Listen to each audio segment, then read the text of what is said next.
Hello and welcome to Probability of Demise. Making that sound as weird as possible. Good job. Welcome to Probability of Demise. I am Rurik. I will be GMing for this lovely game that we're all playing together. These are my friends who put up with my double hockey sticks. That weird voice you did when we started. Yeah, that and multiple other things you put up with from me. We are the GM. Weird voice is kind of your jam, so as long as I'm sticky. Jam sticky. Wah, wah, we apologize for our Larissa, puns, memes, I would like to call on you for a sad trombone. What is that? I'm calling on Larissa for a sad trombone.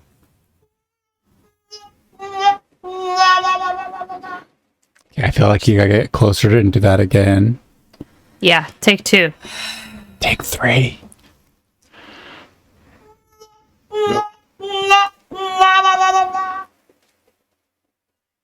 Just do it again. No. 11 more times. Welcome to the podcast, Probability of Demise.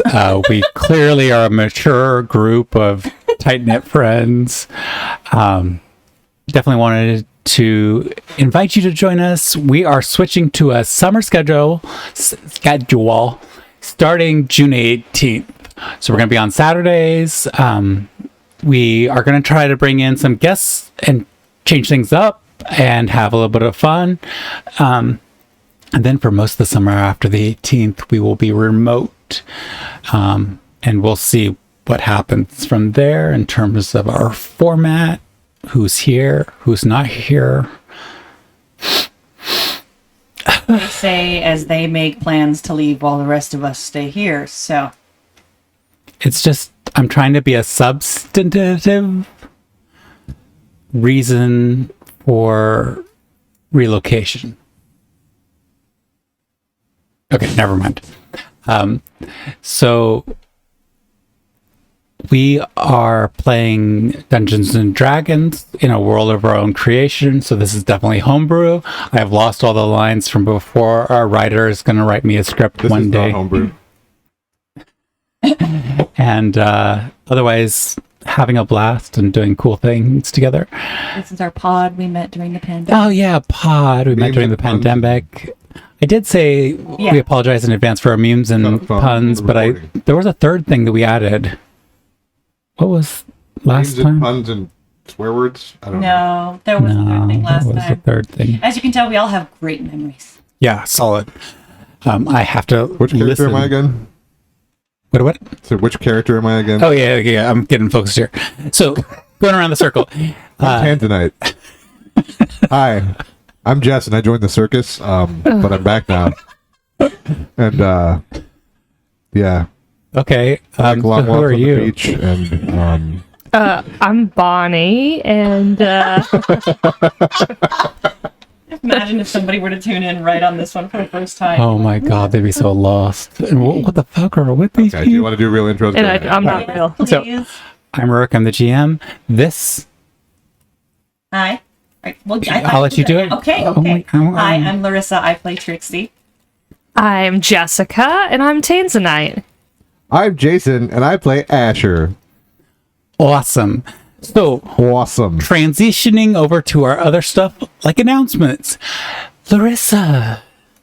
Tomorrow, Thursday, June 9th, is Stonewall's first live Pride concerts and since 2019.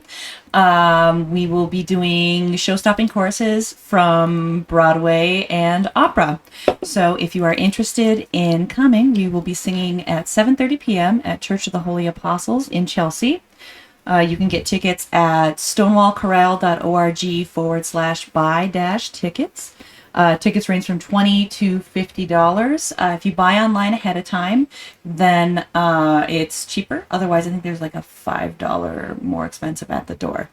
But yeah, it's going to be great. Also not guaranteed to be available at the door, so better to buy in advance. Yes, if you can, definitely buy them in advance. I think the cutoff is tonight at midnight. I think that's when they stop taking online ticket orders. So. Awesome. Jason, do you have any announcements for us? Nope. You want me to? I think we should try out just to see if you could pull it off. Oh boy. Okay. So the three of us are going to come up with a product for Jason to sell after our break. We're not going to have a real break today, but we'll have a pretend one just so that we can have Jason do a commercial for us. So, My vote's still lamps. all right. Lamps. Okay. I like the idea of lamps, but I feel like they have to be lamps that are innovative. Innovative. Innovative? That word. What? Innovative. What kind of innovative lamps are there? I don't Just know. your standard, like, desk lamp? It has to be something like Schwanky?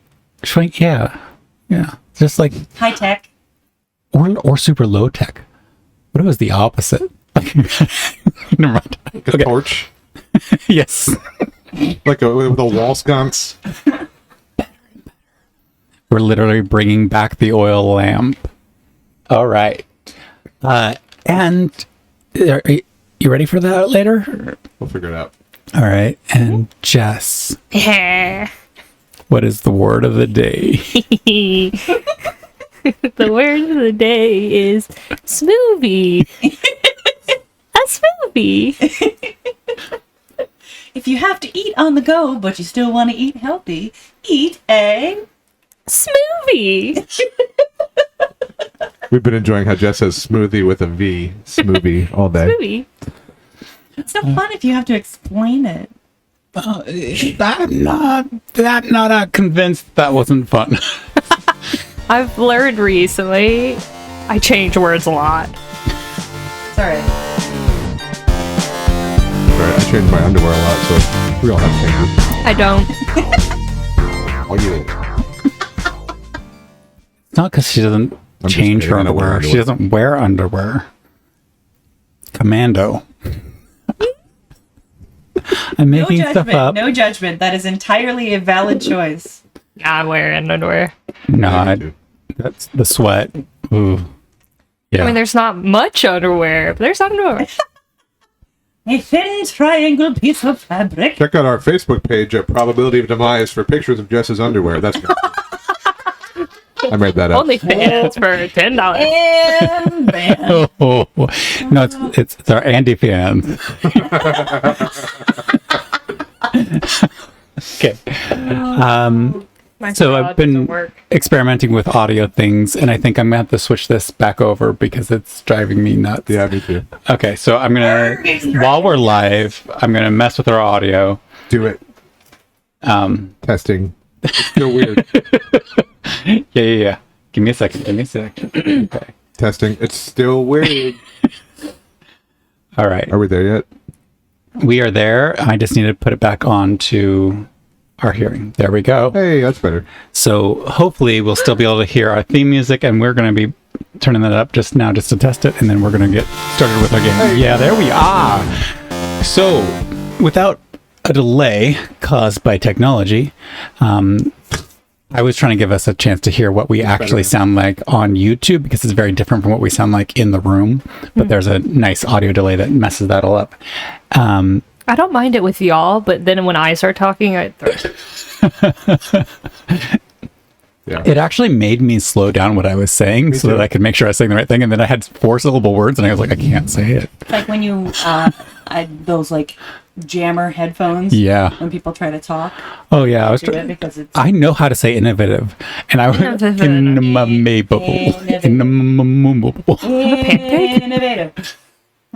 just pulling out a casual pocket pancake. Larissa has pocket pancakes. Speaking of pocket pancakes or not, welcome back to Atland, where you have been traveling. I'm just going with the name of the continent, but we are, because we have left Overton, which is actually where we started our planning and adventures, and it kind of seeded a world. But we are in the overall continent of Atland, and meandering to a location known as Canyonville. The group had left Fisherton after, at least as far as they're aware, allowing some forces to protect the citizenry and then reclaimed their friend from a group of kidnappers. They have no idea currently why she was nabbed, unless they do, because I don't think they do. But they spent some time in the... But the good news is we killed a bunch of the people responsible. Yes, there was a lot of murder. They decided to spend a little time both cleaning up and resting in the sacrificial grove, which is, that wasn't exactly, I don't think, any of their first choice. It was just became default after a series of investigations. It was... We were tired. Yeah, tired, and also... And we had to absorb blood from the ground and shoot blobs at trees. Do very important other tasks. That's a royal we. That is not a collective we. Yeah, so Me and the voices in my head. the voices in your head did a good job, and I think Bonnie enjoyed it a little as well. Not that she shot globs of blood, and in fact, Bonnie's use of this bow has not included gross things so far. I'm impressed, actually. I thought it would go I wrong. forgot to do the thing that you told us to do. And at the end of the session, we leveled up. So, because I did go on to the site and saw that none of you did it. None of you. I love how I was like, We I'm were going all to sit gonna do here it. and do We're gonna it. do it right And then now. we didn't do it. Because we did the dice. So Oh, we what did I the would love dice. to have happen right now is just for the first time kind of live, I think this is the first time we've done it live, I want to pull the dice all together in public. And so I'm assuming everybody's still taking levels in their current class unless somebody had thoughts otherwise. I'm going to take 2 levels in Ninja. I want to be a barbarian. Really? No. Oh, that would be awesome. Can you imagine a barbarian death cleric? Like, That's scary. And so everybody's going to roll 2 of their health dice because we are in...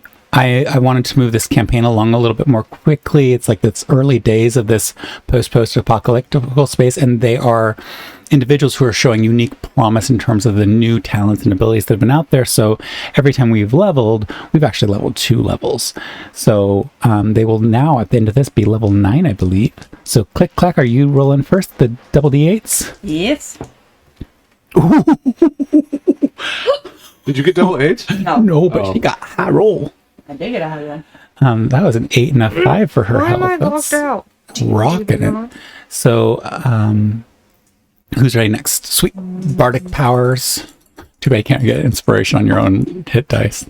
6 and a 4. 6. That's also beautiful. That's 10 extra points into your hit point pool. And clerical Nice. one. I don't know what I'm doing still. Leveling up has never been easy for me for some reason. Okay. It's always confusing. So you're going to be rolling. Should be 2d8s? I think it's d8s, but my memory is terrible. I believe it's Where are my D8s. characters? Wait, are you logged in with the right email? I don't think I am. Let me. Is everything going? it's Oh no. How do I log out? What is happening? it's terrible. I've played so many clerics, and I really want to say it's d8s, but then like once it's time to actually roll those things, I'm like, If you I don't want to trust fast myself. forward it, go to the app first and then go to edit character on website. Ooh, okay. yeah, that does pick things up a little bit faster. Okay, so character. Hit dice, hit points. Oh! So what you rolling? 2d8s. Manage. Level up. Our character. All right. Those of you who have never played before and you're like, wow, Why is Jessica confused like I am? don't worry. We've been playing now for 2 years. And I still can't do it. And I've been playing since I was a kid. I still can't. I mean, I have multiple systems in my head that all mess me up anyways, but yeah. The good news is we're also all bad at math. Okay, so this says We play with Shiny Math Rocks for fun. hit dice cleric 78. So that's, So- so that's when you got to level 7. So you're going to go to level 8 and 9. That means you're going to roll 2 new d8s in that Perfect. space where it has a number. You're adding those to that number. So where it says 35? 35, you're going to add whatever you Whatever I get. rolling. And we re-roll ones. Gesundheitsstiefel. That was epic. The rest is a loud sneezer.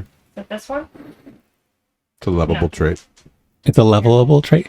Double pyramids. Pyramids stuck to each other's butts. You cold?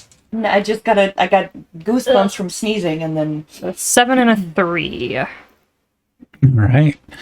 Hey, that's 2 people who got 10. That's sweet. So 2 10s and a epic 13. Wow. Added to the collective hit point pool. That is 33 points of health. So you know what that means. The monsters are going to be harder. And as I continue to do their leveling up, I'm going to just quickly riff for a second because you have spells to add, you have new abilities and things like that. guess what I can do now? What do you finally got? I can run up walls. I'm moving your mic to you because I couldn't hear a single I thing. know. I can run up walls and You are now a wall runner. Wall runner. I believe there's more to it than that. You've got wall running, but what didn't you get? A level 8? Didn't you get a feat or I ability score did. increase to do? you can do a feat or ability scores. I don't know. What am I going to do? I maxed out my dexterity. That's smart. We And My charisma's already maxed, or I could. You can't- Oh, sorry about that. My wisdom is +4. the word of the day is still smooth. Brought to you by Smoothies. Suck them till they're gone. Nope, my charisma's 19 for that. Suck them till they're dry. I mean, so what I will say about this possibly, there are a couple of feats that give a single ability score increase. So you could look at those feats that have a charisma +1 and then have like that nice mix, or you could actually put 2 ability scores into 2 different things that maybe there's something you wished it was a little bit higher and wanted to buff up a little bit. So up to you, abilities or... I feel like you keep making me roll for wisdom, and my wisdom is 11. And 1 point would jump you up a whole point in your ability checks and saves. So might be worth doing. I don't know. And the other thing that's happening right now is because I think you've all hit the place where you get to what up? I'm just looking at my modifiers now. Yeah, I mean, I think everybody's modifiers went up because you have another, unless I'm wrong, you have another point to your proficiency bonuses. You went from +3 to +4, right? Mm-hmm. Yeah, so that's super awesome. And this definitely means amazing things for each of you. I think the funniest thing that, besides the wall running that you have as a monk, is that your oh gosh, what was it called? Is this now when you got the stillness of mind? No, I had that Oh, at level 7. okay. Just didn't really have a... I hadn't tried to charm you recently. I think that's an oversight on my part. I apologize. I'll try to make sure you get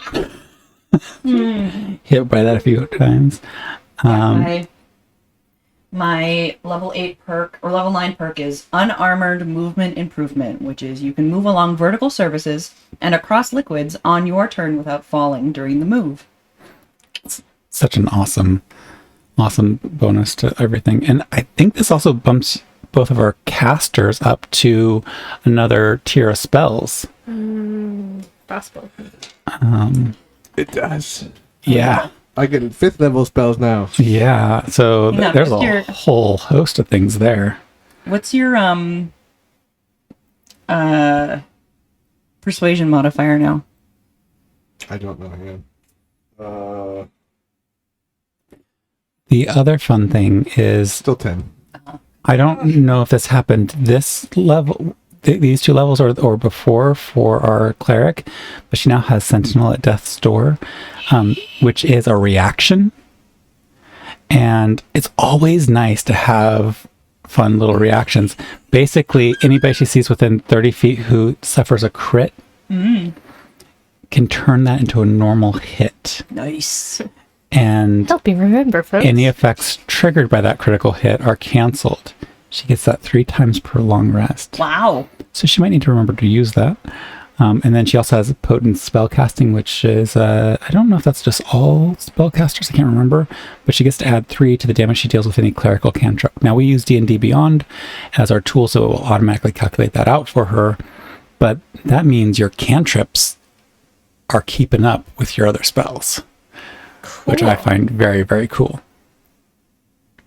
This is so hard. There's so many things. There's a ton of choices, and it's kind of ridiculous. For our bard, the exciting thing, and I'm trying to share these things because it is exciting, but I'm also sharing this because I believe that when you're new to playing and you've never played before, it's just fun to hear about all the crazy things in people's skill list. Now, my memory is terrible with the bard editions, but I've been reading up on Asher's specific class because it's brand new and it's super exciting. And I think your animating performance got an upgrade.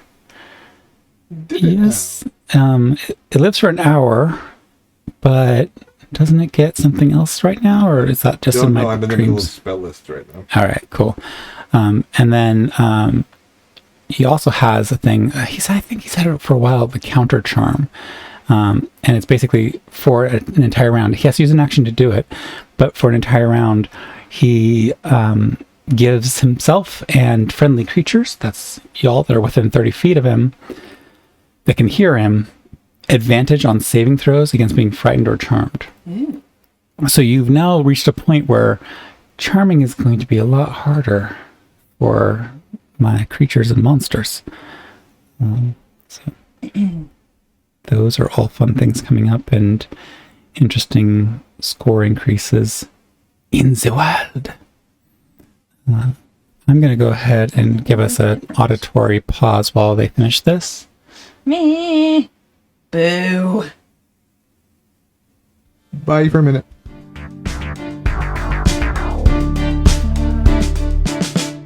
Nah, I'm gonna go back and check. Unpaused. Boots and cats and boots and cats and boots and cats And boots and cats. I was ridiculously proud of that slowdown. It's so dumb. Wait for our next intermission video where you see Rurik with their turntables just making this song. I do have turntables. I'm not taking them with me when I move though, so That was actually I'm leaving them at the school. I could begin my DJing career. All right. Never mind. Oh, were you interested? Because I do have like 3 sets. They're not like high-end ones, but they're nice. They function. You don't have Depends. dark Are you going to let me buy them from her? Or are you going You don't have just give them goggles. to me? Sure. Okay. Okay. All right. Welcome back to the podcast. We finished up our adding. We leveled up. We all leveled. Leveled. We're level 9. Oh, there are also so many fun things gonna happen to them, and I don't know if I can handle it. Too excited. Hey, Rurik. What Yes. did the Germans say when you told them to level up? 9. We're level 9. All right, welcome back, and we are going to go ahead and... I swear I heard the theme music, but it's just in my head. Oh, do you think we should turn that fan up? It's fine, because Right. that's why I was trying to get us to hear what they actually hear, because it's cut out on the OBS. So here you are in this grove, Grove of Death. and just for peace, it's morning time. To paint a picture for our audience, they've been in this grove. Trees are growing pretty closely. There is a little bit of red staining still from the sacrificial area, but there's now a burn area where bodies were burned, and then a campfire made right in the middle of it. So it's a little grisly with, the charred remains of bones and such, but otherwise, it is a close-knit space, slightly open, not a huge opening in the canopy. Evergreen trees kind of encircling the space, and as they move further and further visually from them, you can make up. There's a bit of a break here in the tree line, but it's definitely a dense part of the forest. And then panning out even further, like a hawk might or a peregrine falcon might, we can see that they are north of Fisherton, at least visually, and in terms of whatever north means in an octopolar world. And there's a small community up along a trail just kind of north and east of their current position. And then any further out, I would be giving away things that I'm not planning on giving away. What are the three of you planning and up to? Well, I mean, are we still gonna go to Canyonville? I mean, yeah, we still have to go do these. Oh, yeah, the contract thingy. Yeah. Oh, yeah. You were there for that, right? Yeah. Because your dad was there. What's the contract? They want to set up A like, lot has happened. I'm very sad. We have to set up a trade route between the- Overton and Yeah. we have to Yeah. negotiate And like something. the weird druids in the trees. Those people. They were freaky. Well, not, I don't mean that as like a bad thing. They freaked me out a little. You found them. Yeah, weren't you? I weren't didn't find the people in the trees. Did I find the people in the trees? I didn't find people in trees. Yeah, the druid. You. Where, No. where was she? You In a were- box. No. This was You were before on we your left way Overton. to her, or no? You were there. When did we meet? Oh, yeah. I love you so much. This actually works for Tanzanite too. So like that might have been a little meta for some people, but that was actually very Tanzanite. I don't remember a druid in the tree. My father was there. That was a bigger deal. Father was there. Yes. Great. I'm on the same page now, my friends. All right. So, I wasn't awake for all that. So right. I know you filled me in sort of. What are we going to do now? Yeah. Why don't you fill Bonnie in onto what we're doing so that, she understands what's going on. This is why a DM inserts an NPC. They need help. They need somebody to prompt. I mean, Okay, so your dad brought us a contract from Nee. They want us. My dad is half of my parent. He helped birth me. He created me. That's... Okay, continue. Yes, and I'm just helping to explain what's going on because I know what's happening. How do land creatures spawn? not with eggs. Not with eggs yet. Oh, Well, we there don't- are eggs. They don't come out. Really? Yeah. the do you know what a dolphin is? No, we don't do eggs either. Do you copulate? I don't. Not you personally. Your She's blushing really bright blue. purple. Your sorry, just your species. Well, I mean, you're I'm people. human. Yes, we're human. No, I'm not human. I'm human-ish. Human. You're about as human as Bonnie. I'm human-ish. We're all human. All right, great. So we all have parents create life All of the our same way. Parents. I don't want to think about my parents doing anything with each other. Okay, great. Okay, so but continue on. Yes, that. That, yes. Oh my god, my grandparents had to too. Oh. Yes. Also, your great grandparents. Come back, Bunny. Come back. Focus. Yeah, you gotta focus so you know what's going on. Okay, what are we doing? And then Overton would like us to establish a trade relationship with the leadership in Canyonville. Yes. And Grand wants us to. To also. That too. Do what are they trading? Overton has everything. Overton gets what you've everything from talked. somewhere else. Oh, Like they don't grow their own food. They don't they what do they do? make gems. They mine gems. That's Well, I would have said a while ago that those aren't very useful, but I'm alive, so When Hey, she Gilbert says that, does a lot. I'm gonna go look. I'm gonna go look through the trade goods to see if there's anything useful okay. in terms of. In what way are you approaching this hunt? Well, I think they were all gathered into a big pile, right? So, Yeah, the ones that were not picked over by the folks you encouraged to go do. Are there like sacks or bags or anything like? How would you have had your unseen servant in hand go about collection? Like it was literally just dropping them into a pile. So Yeah, there's just a pile on the dirt. but I mean like where her bag was and her stuff. Is there like any empty bags that I can like put this stuff into to carry it? I mean, yeah, as she pulled things out, there were like various small satchels and things like that. So yeah, you could kind of like, it wouldn't be anything huge. It's not like a dice bag because dice bags are big. It'd be like a dice bag, and there's multiple of them around that Okay. discarded. Some of them have holes, some of them don't. All right, I'm gonna take like Actually, they couldn't see that side hole. bags and sacks of various sizes and just like try to like sort the trade goods into like. So you're like taking a serious amount of time to do this. Are you getting any help, or you just I will call my unseen servant and my mage hand to help me. okay? So because you're putting that extra effort in, I will give you advantage on a roll. This is, let's call it an investigation check, aka the sorting, unless you would prefer or can make a reason for something else.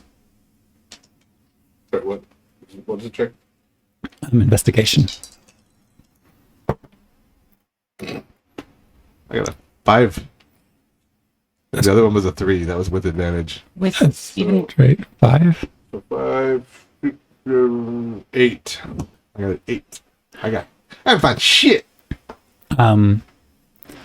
You sort things and then you realize you don't know what a diamond looks like. You've been in a city of gems, but you're a tavern brat. Why would you? And so you've sorted everything into these colors go here, these gold lumps go here, silver lumps here. This is really heavy. It's kind of silvery. That goes with the silvery. No, but it's heavy. And like kind of lost in the sorting process. And your mage hand and unseen servant kind of like follow what you're doing as well, and that makes the sorting happen really fast. But then you're sitting there like, I don't know if I actually saw. Okay, Tanzanite. Yes. Do any of these look like a diamond you could use for that bring people back from a dead spell? Let me see. Gimme. They're all like sorted into little piles. You see like little bags with different items, color coded and size coded. Do any of them look useful for anything? You're looking through them, so why don't you roll? You're like looking into each bag. Yeah. Roll an investigation check. Investigation.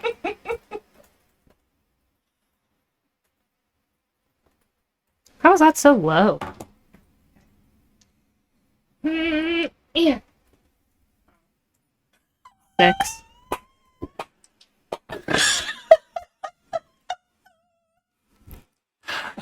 You too are distracted. You find a bag full of topaz jewels, and it's so pretty. And your attention is there with the reds, the greens, the ambers. There's pretty treasures. This one's super important. And I put it in my pocket. Okay. All right. But I mean, take all of them.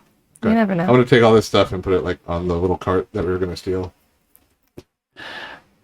All right. Anybody else have anything that they're going to add to this really rough roll situation? I didn't get asked to help, so it's Son of fine. a bitch! I just took the lucky feat and I forgot about it already.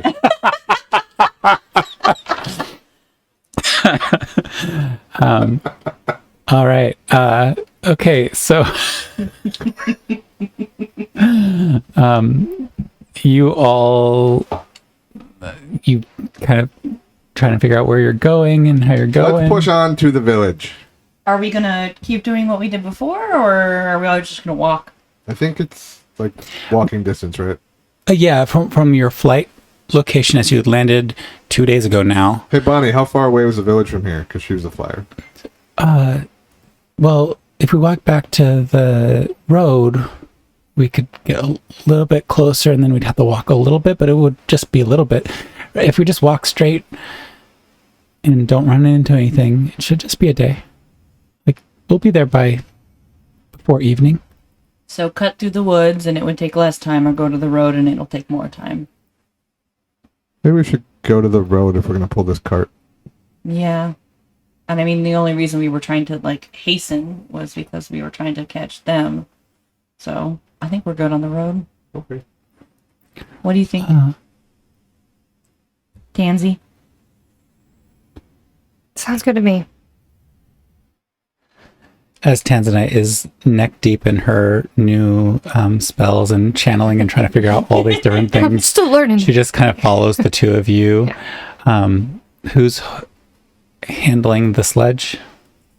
I will. I think I'm the strongest one. All right, just are you taking the front or somebody else leading the way? Yeah, comically, I will be the one, like, Teviaing it up. Okay. So what I would love to have happen is I would love you to roll a strength check with advantage. Totally fine. And the two of you with disadvantage because you're busy in your spells, roll a dexterity saving throw.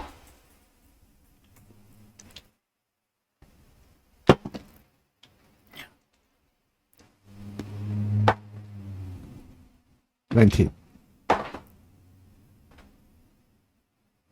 15. Okay. With your 19, you're like right behind her and you keep seeing these branches snap back and you're not having any problem. You're so small that you don't even notice most of them, but the sledge every once in a while catches something and you just hear every once in a while the thwack, and you can kind of hear the bard behind you. And you're walking along, and at first you're dodging, but those spells, they just call to you, and you look down and you're thinking about, tomorrow morning I can really think about it, and I could do, and as you're thinking that, you look up and it's just a full leafy tree branch. It's not leaves, it's pine, so it's even worse. It just comes flying at you and you barely duck in time, and you're reminded that while walking one should look. Just like, Look up. Playing a game of fuck. Must be a New Yorker. Doesn't look up. Following in the back, Bonnie is walking along and she sees you duck and she's like, I wonder why she ducked. And then not 10 seconds later, you hear, ah! Oh. Bonnie's back to rolling shit again. Yeah. It had to go someday. Did Bonnie bring her own dice and not the DM dice today? I rolled her. God, do I have her dice in here? Yeah, I do. I should have rolled her dice. Dang it. Rude. I made her suffer. What did Bonnie ever do to you? All right, so you all make it back to the road. I think it becomes substantially easier. With your earlier strength check, it was like, oh, this is kind of getting stuck. But then once you're on the road, it's smooth. Smooth walking. You're not having any trouble at all. And You didn't even ask me what the number walking. was. I saw what it was. Isn't it this one? Yeah, but plus 9. Yeah. Okay, just checking. I mean, it's Or a 6, rather 6. with the I'm wood. not dyslexic. It's fine. With the woods and everything, it's hard. Yeah. No matter what. Yeah. But once you hit the road, because I saw you rolled way above what I had, I was like, if it was going to be a bad roll, then I would have asked you for specifics. But 10 and above, I was like, this is totally fine when you hit the road. Okay. You just get into the groove and you know exactly how to move this sledge along the pathway. Would be nice if it had wheels, but whatever. Once we're on the road, I'm gonna be like, do you need any help? No, but you can take over for me when I get tired. Okay. All right, so marching along, could someone roll 2d12s? We'll see if anything interesting happens as you walk the last day.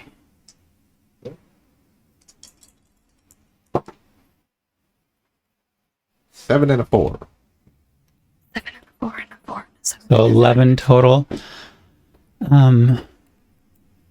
Clouds had threatened a day or two ago, but things are clearing up. It's bright and the weather's going well.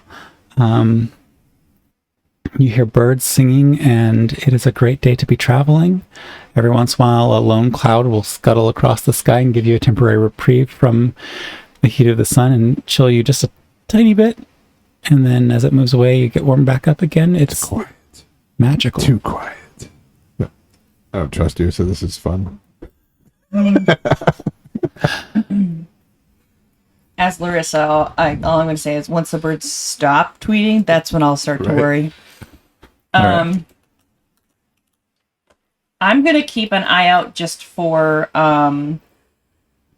tracks of, like, along the road. Just keep, like, kind of study as a way to keep my mind busy while I'm just dragging this. So I'm just, like, studying the road, analyzing the tracks, and seeing if there were other carts that passed by recently, or if there were animals that crossed the road. I'm just, to...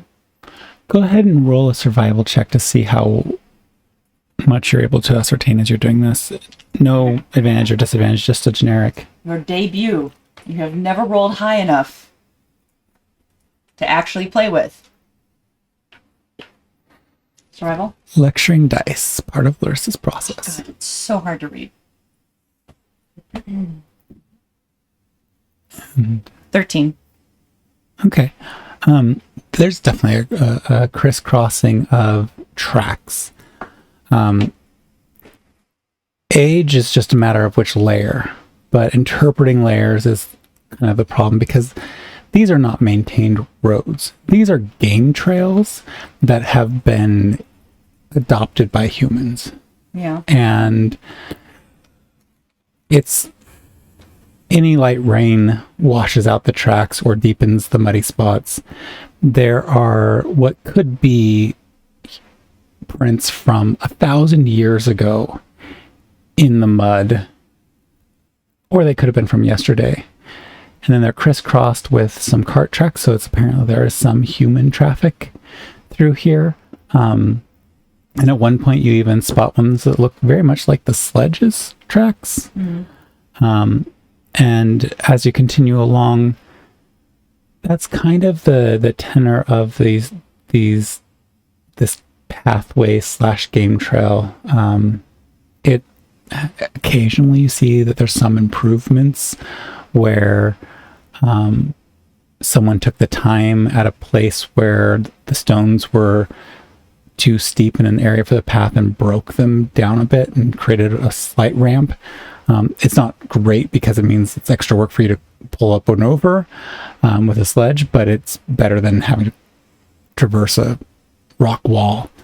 And the cliff face to the right as you're walking along this path continues to deepen, and looking down, it's almost like a deep cutaway, and looking across and further down, you can see that there's another vague blue forest off in the distance. As things Doppler out in greater distances, it's this like fuzzy blue morass, but it's below, and it creates this gorgeous vista of bright light blue sky to white to the blues of the trees in the distance, and then as it meanders forward, the blues transition into that bright green of grass and such far below, up against a cliff face that is dark and gray. And then, of course, the path that you're on with some wildflowers growing on either side, and the path itself is a beaten tan for the most part until you get to the little piles of rocks that previously broke the path, but have been, especially as you get further and further up, more and more refined, and the day goes well, and you arrive at a tiny little outpost of a village. It's thatch huts. It looks like there's a cave that serves as some sort of central point. There are people watching as you approach. Could everybody just roll a perception check, and I'll see what sort of descriptions I give you all. Oh my god. I'm shit. Did it fall in the bag? No. 7. How did you go? I think for No. Asher, as we wait for their rolls, Asher, what you see first is you see a woman doing some washing at a tiny little bucket, and who knows what she's washing, because that doesn't dent your attention whatsoever. What's fully gained your eyes is the fact that she seems to have a snout that's unusually long and a little bit facile and moves. And you've not seen a person like this. And then as you look at her even more closely, and this is why you don't see other things in the village, is because you're seeing a new being. Her ears are long, floppy, and Is she a she pooper? maybe has tusks. Okay. But the nose is what really captures your attention, because while her two hands are large and dexterous, her nose seems to be doing a lot more of the fine work as she's continuing to scrub and wash in this half-barrel bucket. And that's where your attention lies. What did you get? 19. What did you get? 27. You see everything. With a 19, you clock this, but you're also seeing the way village life is run. There is a central space around an old cave that seems to be the focus, and seems to have some ceremonial aspects, which you identify quickly based on your own background. Ceremonies make sense to you, and you're quickly clocking that that's a feature, that there's some sort of I hesitate to call it a religious center, because it does not match that to you, but definitely the place of ritual and or politics and discussion and whatever politics exists in a tiny place like this. And there is an older individual with the same features sitting on a slightly raised cushion with a cluster of young creatures, some with cat-like features, some with features that look very much like yours or like Asher's, some that have a more scaly cast to them, but in the parlance of Overton, they're all humans. And these young creatures are very much attending to that. With a 27, what you note is that nobody ever goes in or out of the cave. And that stands out as a place that is the center of their lives, and seems to be the center of where every door points inward. Nothing points out. Those who are there, and you make out a couple of people who you recognize. You recognize them as the people you sent a day ahead to go back home. And they are performing what looks like casual guard duty. They're engaged in other tasks. And as you notice, and you're kind of able to clock out and figure out where those folks who were tasked with the guard duties are, you also clock the woman that Asher has kind of full attention on, because she trumpets out something. And you see life in the village halt. The children, the elder, scatter in different directions, and people begin to take up a little bit of a defensive stance as you approach.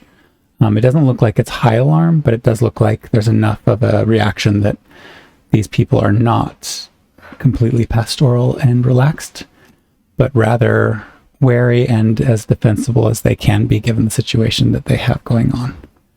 I'm gonna slow down to a stop and see if I can catch the eye of the people that we rescued, then kind of give them a wave. All right. Can you just really quickly roll just a clean charisma check?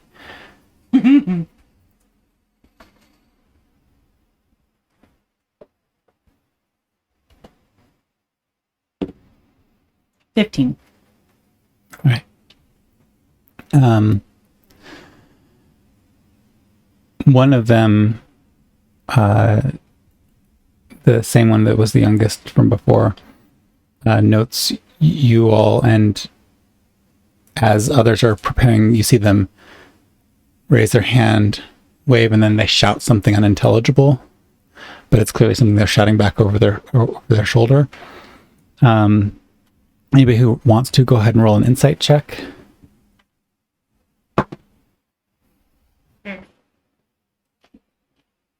Used up the blue dice last week. 10. Okay. Only 11. 22. Wow. Wow. The two insight people versus... Okay, so what you both see is just people getting to arms, and that puts you on edge. What you see is that there's a lessening in their tension as they continue to prepare themselves and switch out implements of trade and work for implements of defense. We should just stay here and let them come to us, unless we're just going to pass them by. What time of day is it? At this point, it's late afternoon, early evening. The sun is partly. I thought we would evening. at least try to stay a night here. I mean, we can, but we could just set up camp here, because I don't know. Wait, Jessica. Is this Canyonville? Do we know this, or is this just an outpost? This is This is like halfway to Canyonville on our map. Got it. Yeah. Okay. I'm on the same page now. Okay. Okay. This is where the kids that... Yes, Yeah. that you went to. Okay. Do you want me to go talk to them?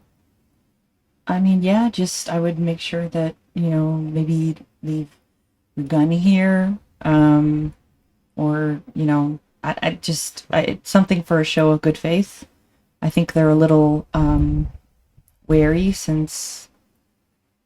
We The certainly want to be on our best behavior if we're trying to implement trade routes that will absolutely go through this town or this little cropping. Okay. I'm going to take off my gun belt / sword belt and hand it to Trixie. And then I'm going to walk up into the town. Before he goes, I'm going to just do... Not that I'll need it, but...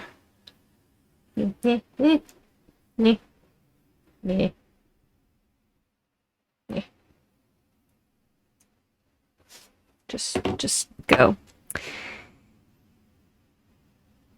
Try not to be too much like yourself and give guidance. For those listening, she gingerly tapped him on the shoulder. Yes. So, yeah, your approach. What does your approach look like as you're going up? I'm going to walk Guidance. like with my hands out. Not that you can like, roll that. kind of at my sides, just like Is it a 4? at like a normal walking speed, but just like so they can see that I'm not doing anything weird. As you walk up, you see a woman. You think she seems to be mirroring your stance. Her ears are out, and she's approaching you. And you hear her guardedly, in rough approximation of the language you speak. Are you with them? Probably not, but who are you talking about? The kids say you won't, but you're carrying the sledge. Oh, Are you the poachers of people? No, we took this from them, but we are not with them. We just needed it to help carry our stuff. You say you took it from them. Are you taking from us as well? No, we saw that they were killing your people over there, so we stopped them, and then they all either died or ran away. And so they left us behind, and we took it because we needed it. But we're not here to hurt anybody, and we come as friends and come in peace. Can we hear this whole interaction from where we are? Roll a perception check to see if you can hear.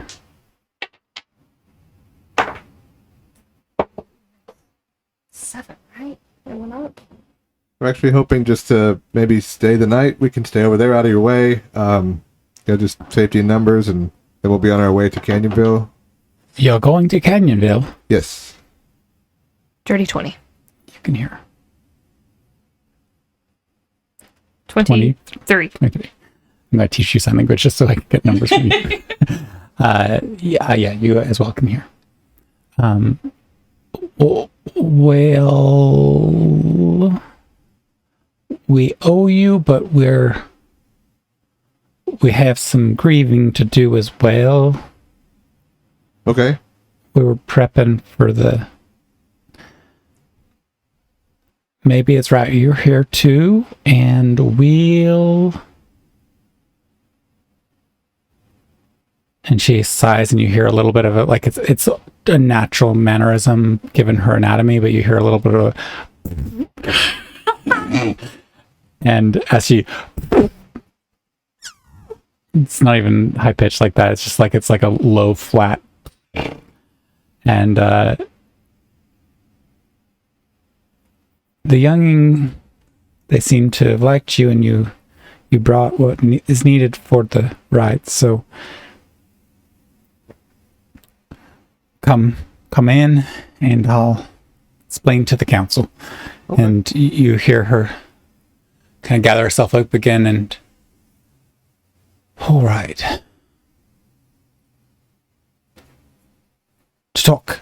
And she turns and walks away, and you can hear, like, as she's speaking and she's brokenly trying to communicate, it's like she picked up the language that you all know from a variety of sources, and her accent switches as she's kind of like struggling to navigate the This words. is gonna be like your favorite kind of character. Oh yeah, it's the one that I'll never use again. You better not like her, because I'm gonna have to kill her off otherwise. Oh, she's coming with us now.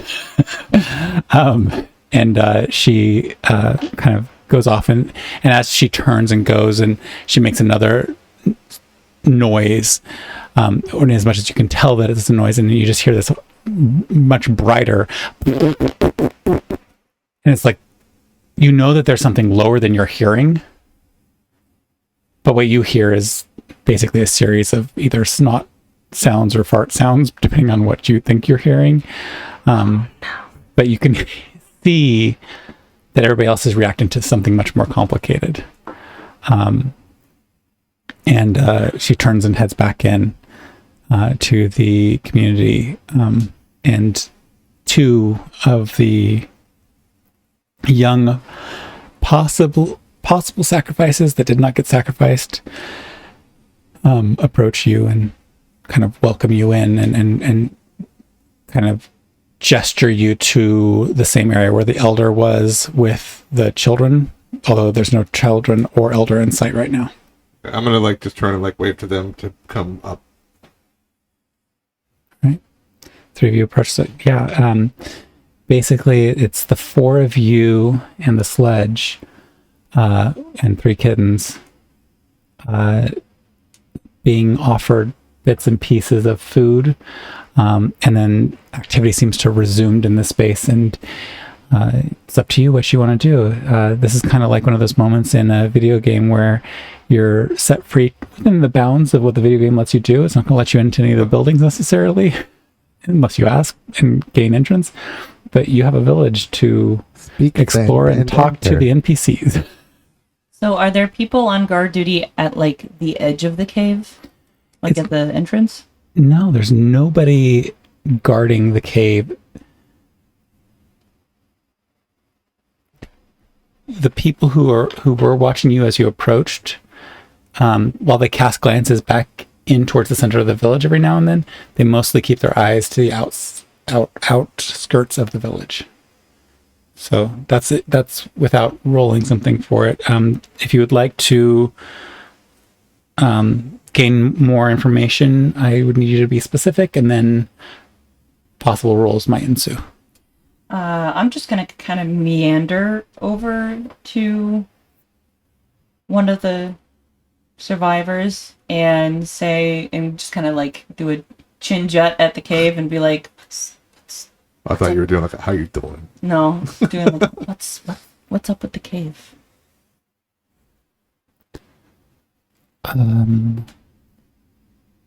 It's the release.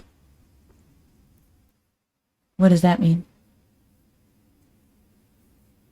their face is just bewildered as they kind of look back at you, and they look. The release, don't you know? It's not something we do where I'm from, or I. We don't do.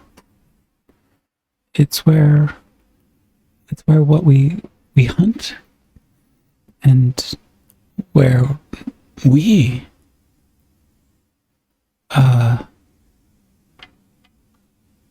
the Jimin came from there and gave us all that we have, and The what? the Jimin,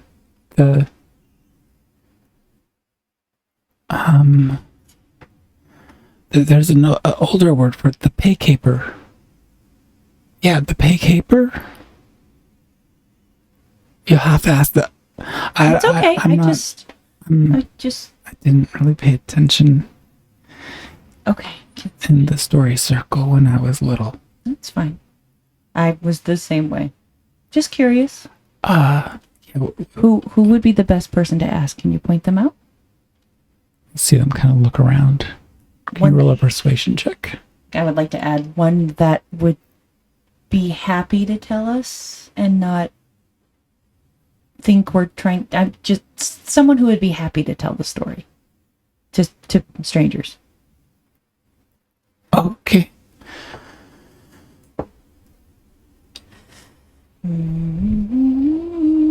Mm-hmm. 26. I'm rolling really high. Elder Tonk Oh, really? would tell. I mean, Elder Tonk talks, and so Elder Tonk, Okay. and they're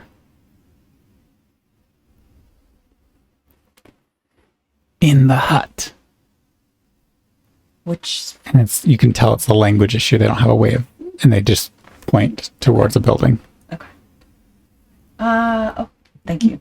It was good to see you again.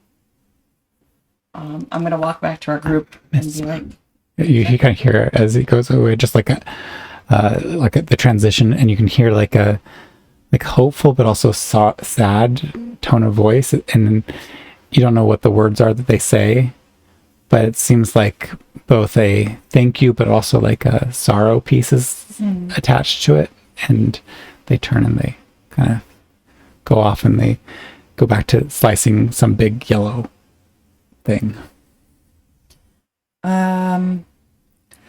So I don't know if y'all noticed, but they seem to be kind of avoiding the cave.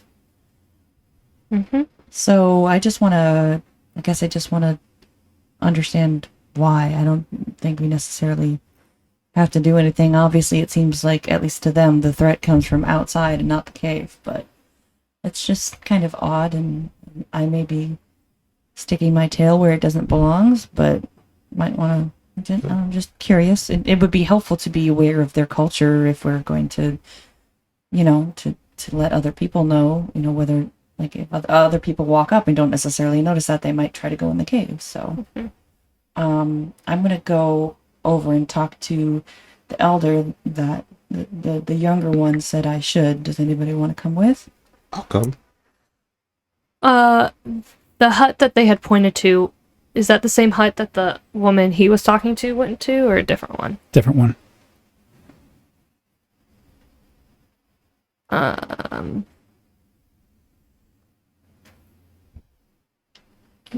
I'm gonna go speak with who you were speaking with a little bit ago and see if there's anything I can do to help with the ceremony.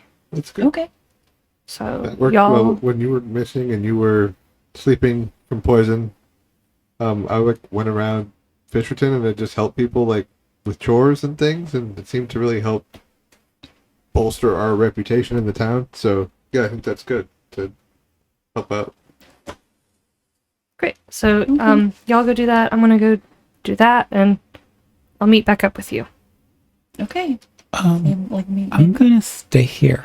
Bonnie just kind of Okay. and you can see the three cats are she's corralled them, and she seems to be trying to coax one of the young people who you had saved into interacting with the cats. I take my little satchel of bacon and I toss it to her.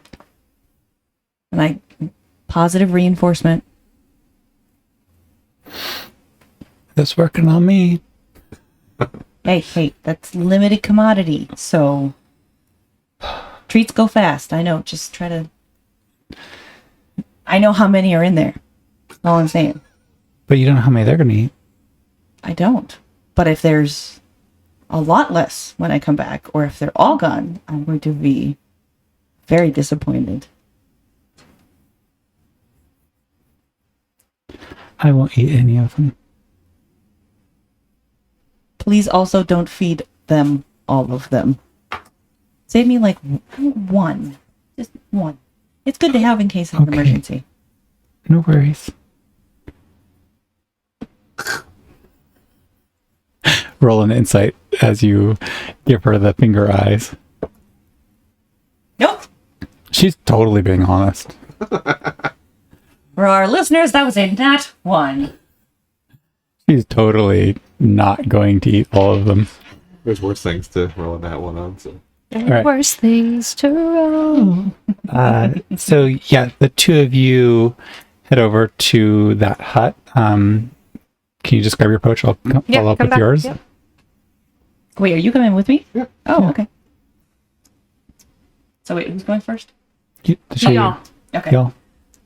Is there a door or is like something to knock on? Yeah, it's these are not Overton homes, but the door seems very stout. It's a material that is not natural to your knowledge. It's a strange looking material, but it is definitely a solid object. And I'm gonna wrap my knuckles on it a couple Yeah. of times. You kind of hear as you knock, it's got a strange hollowness to it, and the door opens, and you see a snout, and the snout kind of lifts up and sniffs. Oh, strangers. And the head peeks out, and you can see this elephantine look, but just a face that's been very weathered, jowls sagging. There's some sort of bone and tooth headband around their head, and that's all you can see at this moment, but you can tell because there's kind of a waft of smell that there's like this scent of green hay and leather.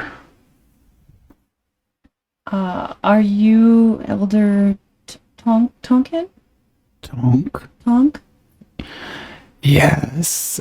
And So we're just passing through, and we stopped to stay for the night, but I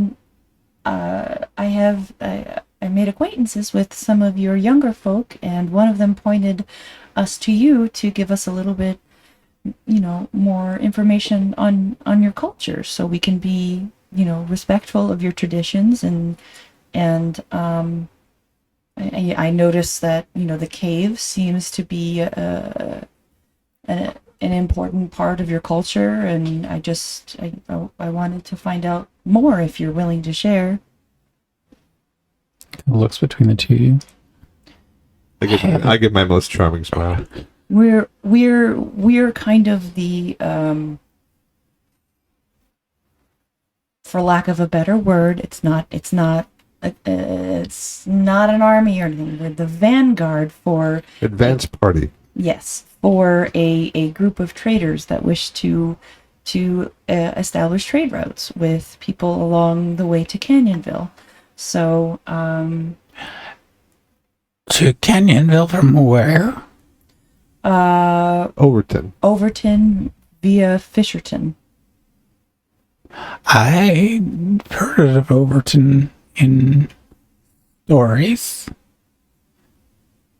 And I love stories.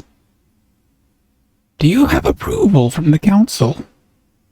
Which council? Your council? Yes. For the trade route? No. For- To be here?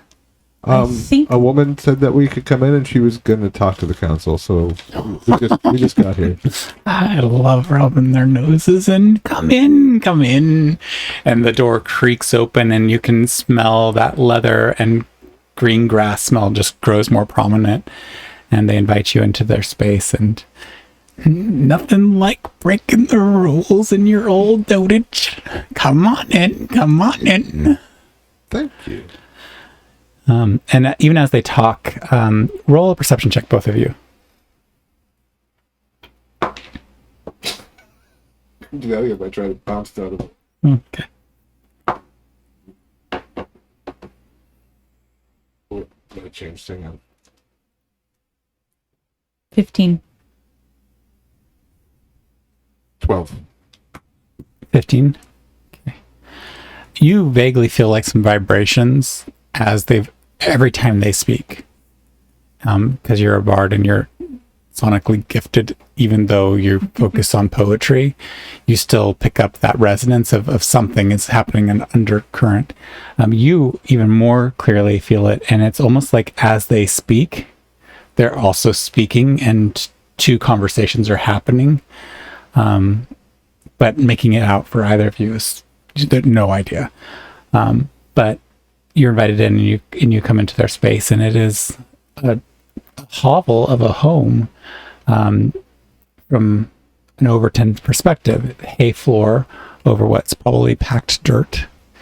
The interior seems to be insulated very well with rushes and other naturally occurring things, but the structure seems to be one of those materials that you found in the books that seemed the most pristine.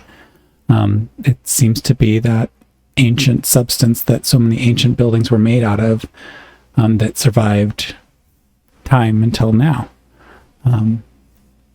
but clearly plastered over with more natural materials and such.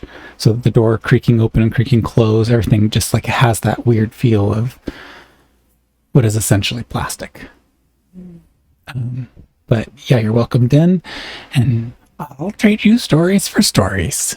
Tell me of the mythical Overton and the secret Underton, and I'll tell you the history of my people. Okay.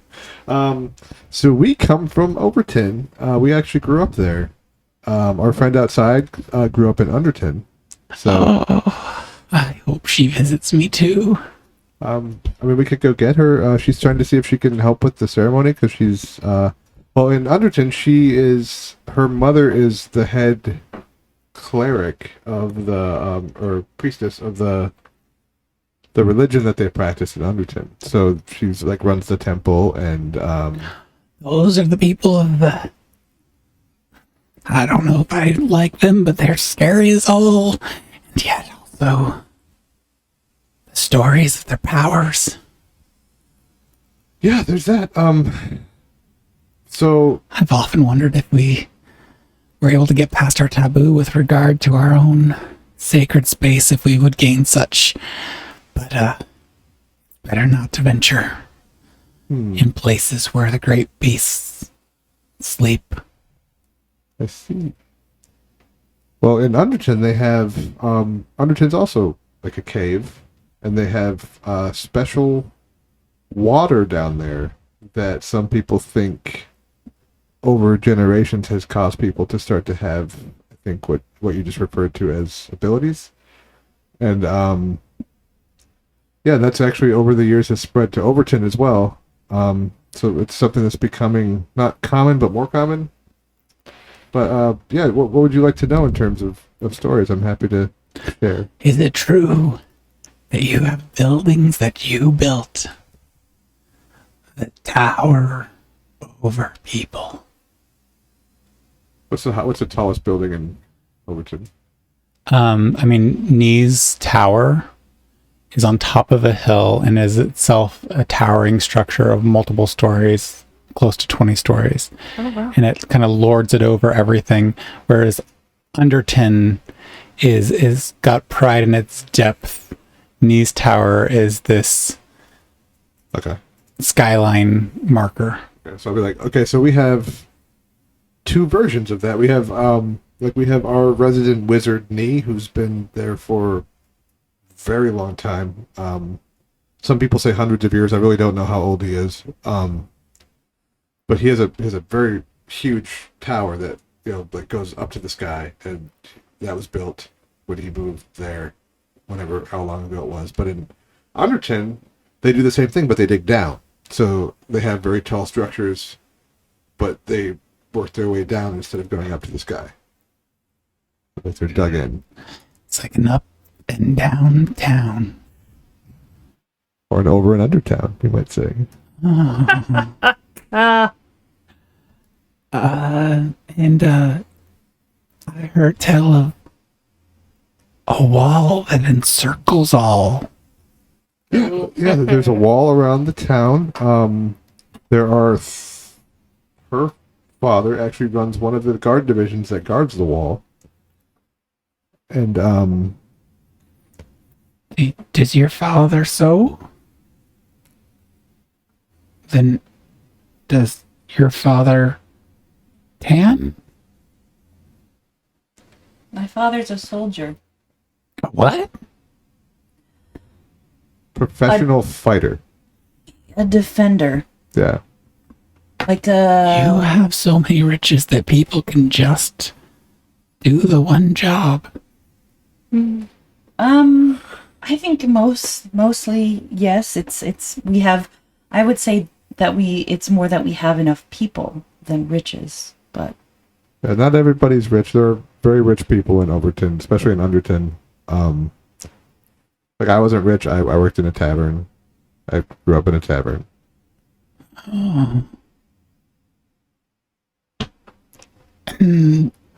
I think I've heard that word before. What is a tavern? It is a building where people come for entertainment, to imbibe alcoholic beverages, and socialize. and to eat. And to eat. And sometimes there's an inn attached where people can rent rooms to stay. And what's the purpose of that when you have your own hovels? For travelers or people in trouble with their mates. Oh. Huh. Or people who haven't Or people who don't who have a home yet. drank too much and can't make it home. Both of you roll an insight check really quickly.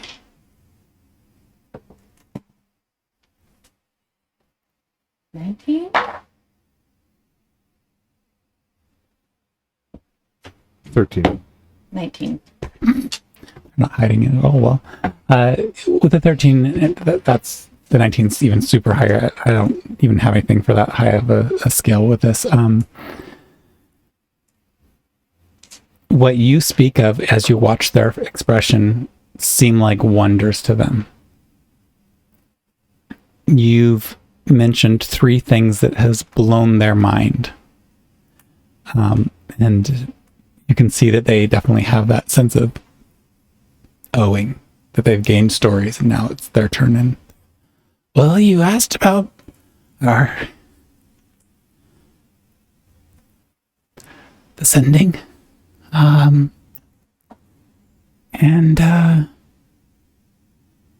not in my lifetime so far, but during my mother's lifetime, there's been the releases, and creatures have emerged from our sacred grounds, and they come out young, but they grow to quite the size, and they, the Yemen and the peacekeepers worked together long ago and saved us and the creatures of the world below, and their grand works continue to produce. Well, they did continue to produce. It's been decades since the last release. What's the Yemen? There are progenitors You can see they're racking their brain for words that they haven't had to use in this language, and they're trying to do matchup, and you can see that they're like really struggling for a second. They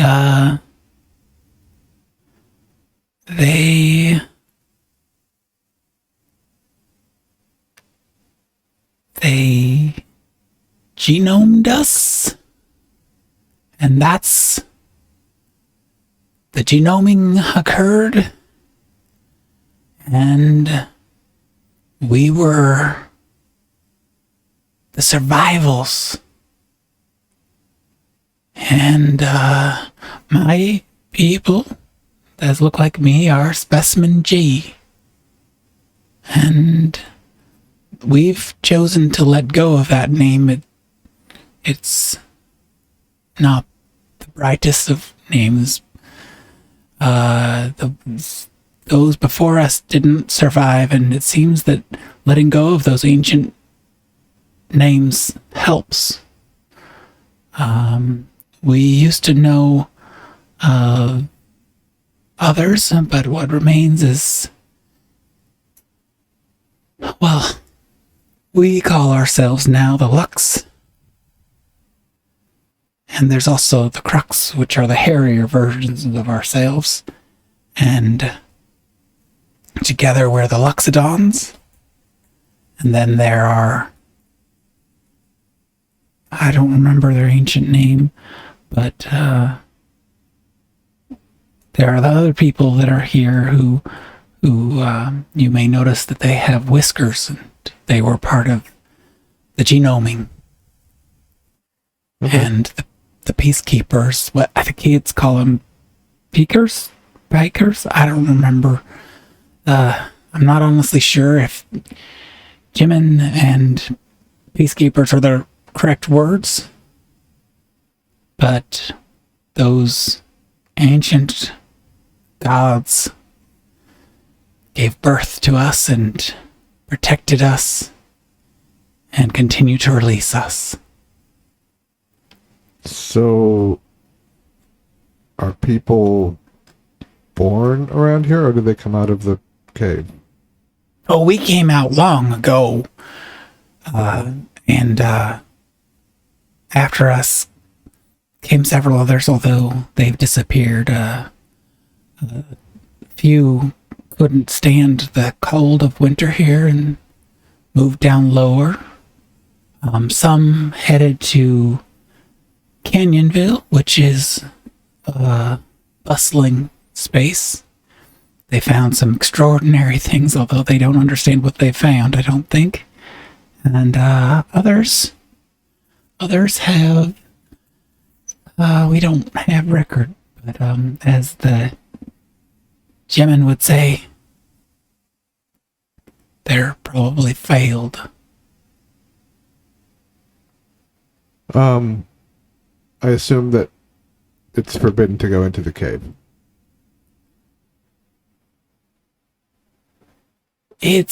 There's a word for it. Those who go don't come back. Okay. So it's dangerous? Or? We don't know what happens. No one's come back, so it might be fine. It could be that the great Yemen take you up in their embrace and have you join with them, which is why some of our young folks will venture down. We've seen a place like this once before. It wasn't as successful, I think, as your cave here was. There's a place near Fisherton where they were genoming people, but it didn't work out. Oh. I guess they failed, as you say. Well, I've also heard it. It's an old story, but there was a Yemen who was, this is probably myth, but there was a Yemen who lived among us for a time and was angry at the other Yemen and killed them. and then absconded with something of great importance to Yemen. And the peacekeepers forbid their return, and maybe that's what you're... Was it? What were they?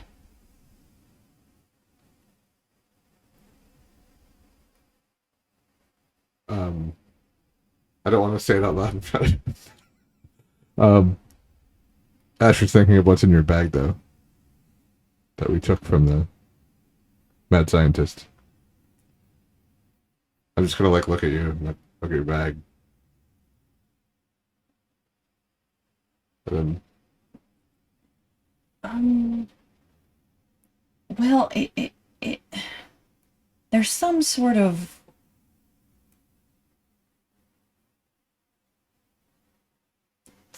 substance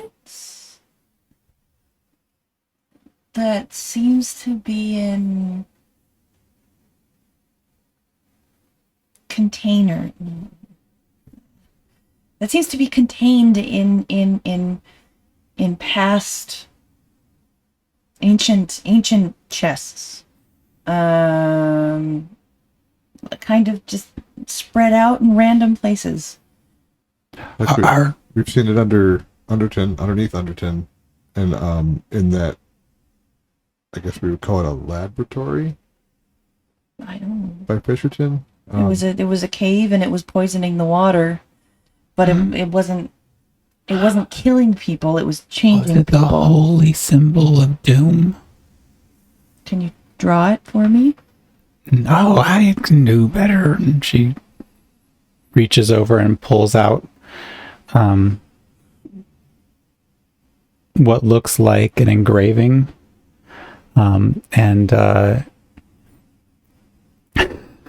Gonna have a hard time doing this with a straight face. It's a circle with two Y-shaped areas where eyes might be in a face and a tongue sticking out. It's an emoji. Mr. Yuckface. It was called the Holy Symbol of Doom?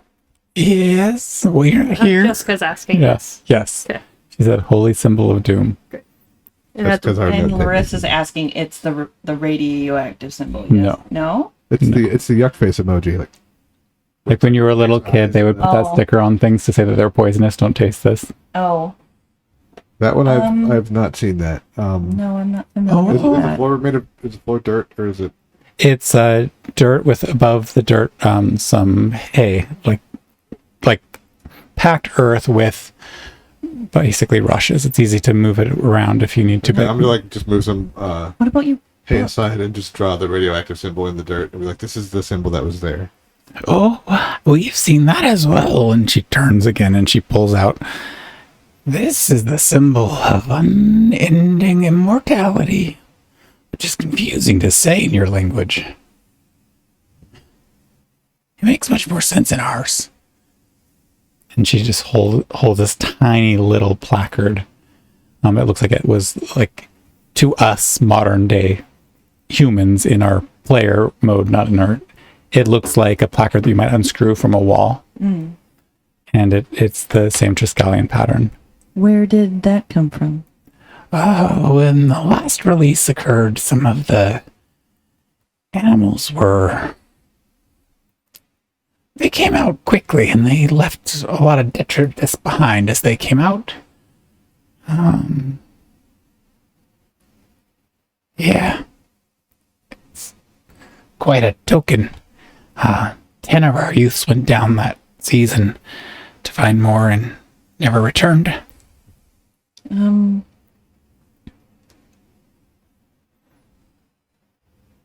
How long ago? Before I was born. We keep records, though, if you want to look through our records.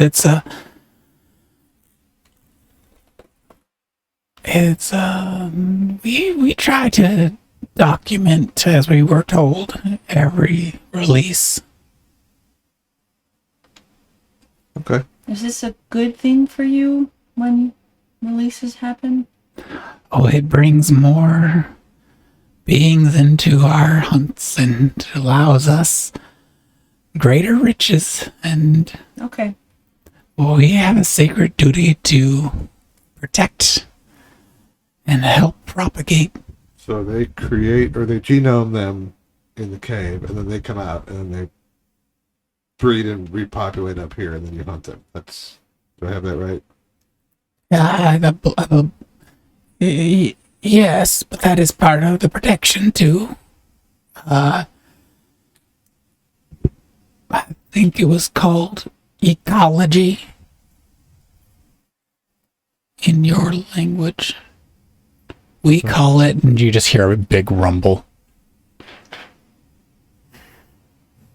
All right. What's the ceremony they're planning for?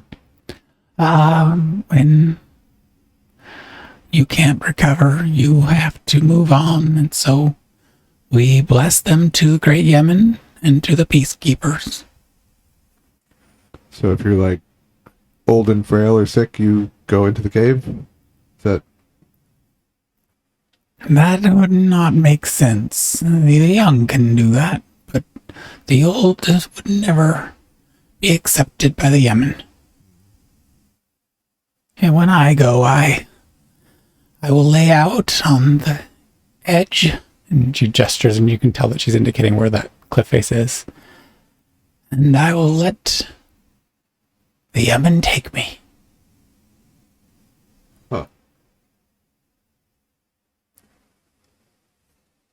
Oh, okay. Well, I've taken enough of your time. I'll let you relax. Thank you for sharing your stories.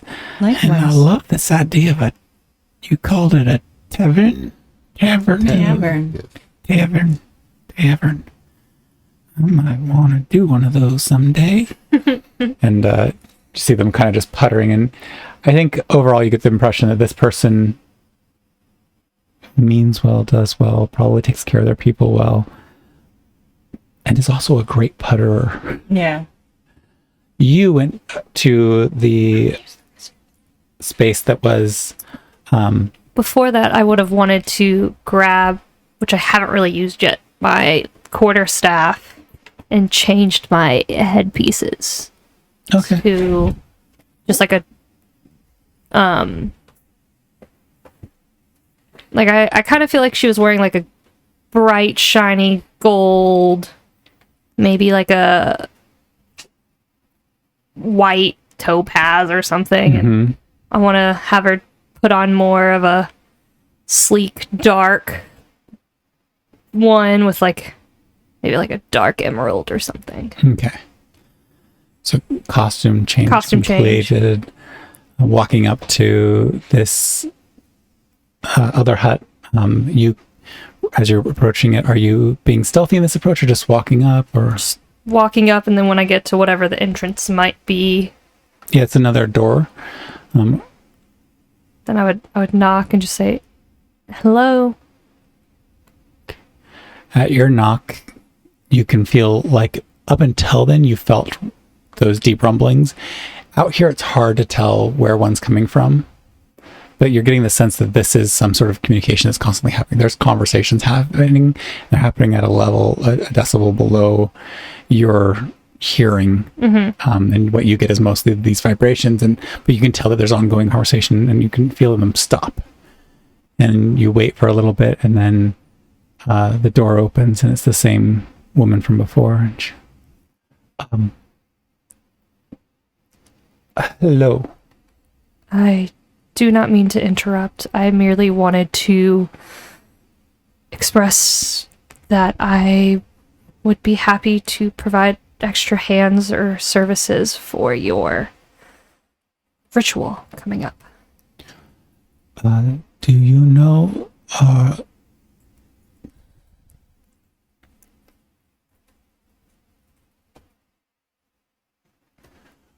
what is the nature of your...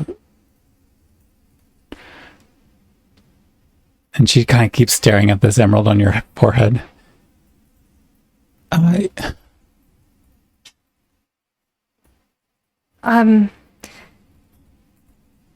I follow the ways of this deity who I'm still learning about, but I deal with death a lot. You kill things a lot? No, actually, I don't think I've actually killed yet. But, I am unafraid of death or dying, and some may call me the bringer of death? But I don't... Yeah. I'm still new at this, but just simply wanted to extend help in any way that I could. As I was also there with the young people who almost were sacrificed. I was also there. Were you there when the ones were sacrificed? I was. I did not see it as I was captured in a box that limited me and my abilities, and obviously my sight, but... Your abilities? Yeah, and because I can do this now, my hair goes like up in a wave and then comes back down. Because I have animated hair now. Like a spell goes into you. as your hair does that, and they kind of lean back really far. Their whole body just steps away, and you can get a peek inside. And you can see that there's 3 other individuals, and they seem to represent the beings of this town. The more elephantine look, the more cat-like look, and the more of your nature, and then one that looks much more like Asher. And they're all kind of looking over with interest, and when your hair goes up, they all lean back, and the one that looks like you comes forward.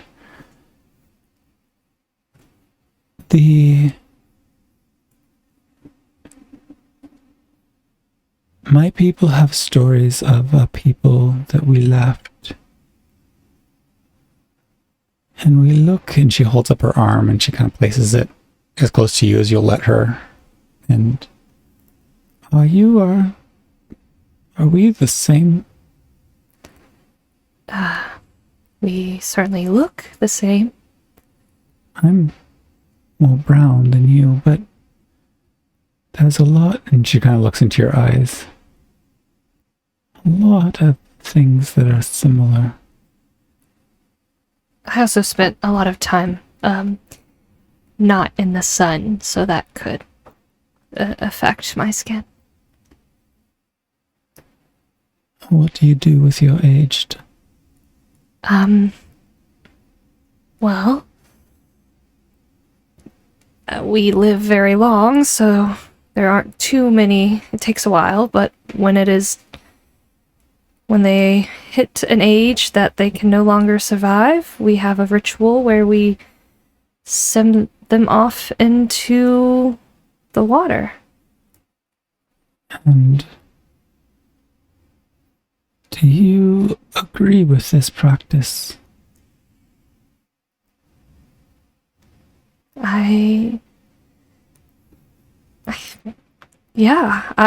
Well, up until recently, wholeheartedly. My plan was to attempt to take over, to be the priestess of that ritual. Do you think it is good to end those who have more to give?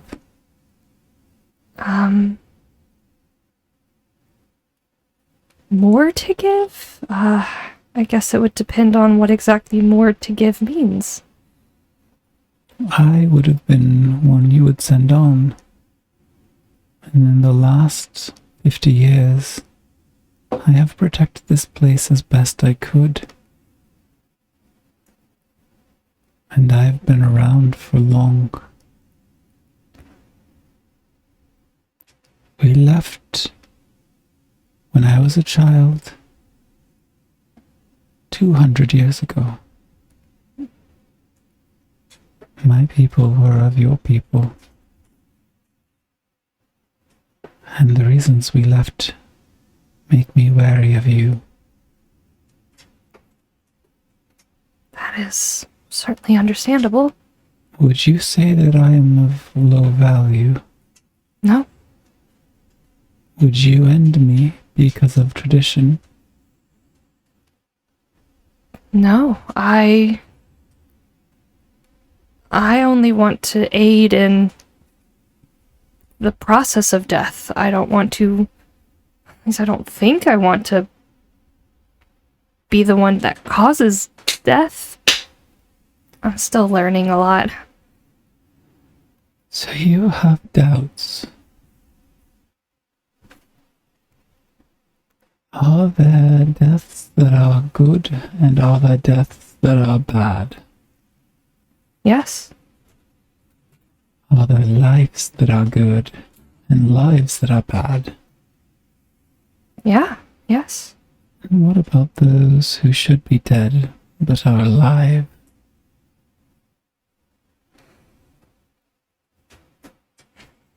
Well, I certainly don't think we should fear death, so if there are those that are bad that deserve death, then it should end. And would you leave someone not of themselves to keep them alive? Where do you draw the line? I don't know. I guess I need more experience to be able to answer that. Roll a wisdom saving throw. Ruh-roh, Reggie. This is expiring. Don't last for 10 minutes. No! A wisdom saving throw.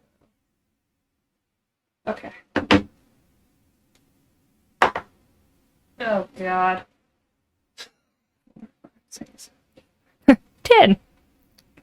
Oh, so you do not pass, and you Great. are in a zone of truth. Wonderful. And they begin to quickly grill you with a series of questions. Oh, God, okay. So be ready. Are you ready? 'Cause No. I'm going to ask you them with my voice just quickly. Okay, ready? In character, do you consider yourself to be an ethical person? Yes. Would you mind jumping into a deep river to save a drowning animal? Possibly? Is it a cute animal? Would you risk your life to save another? Oh, I don't know. It would depend on the person. Is stealing always wrong? No. When is it right to steal? When it's something that doesn't belong to you or them. What makes a person act ethically or unethically? I guess their life, their experiences. Should people be punished for stealing if they are stealing to feed their family? Ooh, no? If you saw a pickpocket stealing someone's wallet, what would you do? Nothing? Do you consider yourself to be an ethical person? I guess not. No?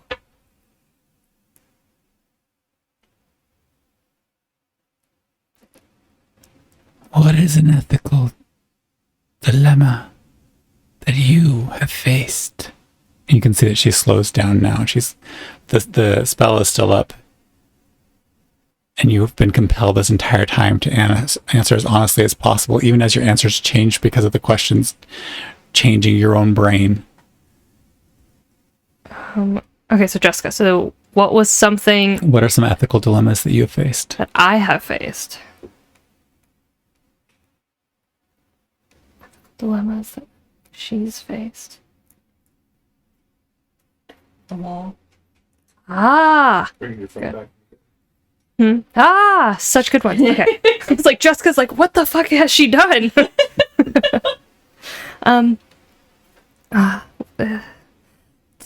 Two come to mind. Having to decide the fate of my whole town and whether to not to continue how life has always been or not. And then a friend died and debating whether or not to save her. The friend who died. Was her death natural? I would say no. And by bringing her back, were you righting a wrong? I think so. Do you worry that you may have created a greater wrong? Sometimes. They have my approval. And the grilling finishes, and the other 3 members of their group, you feel this effect that's been forcing you to be honest just dissipate. And as that all dissipates, and the tension just seems to immediately leave the air. Do you have any questions for me? These people are all about the question trading, aren't they? Did you need my help with anything? I will train her. And she grabs her stuff, and you have my decision.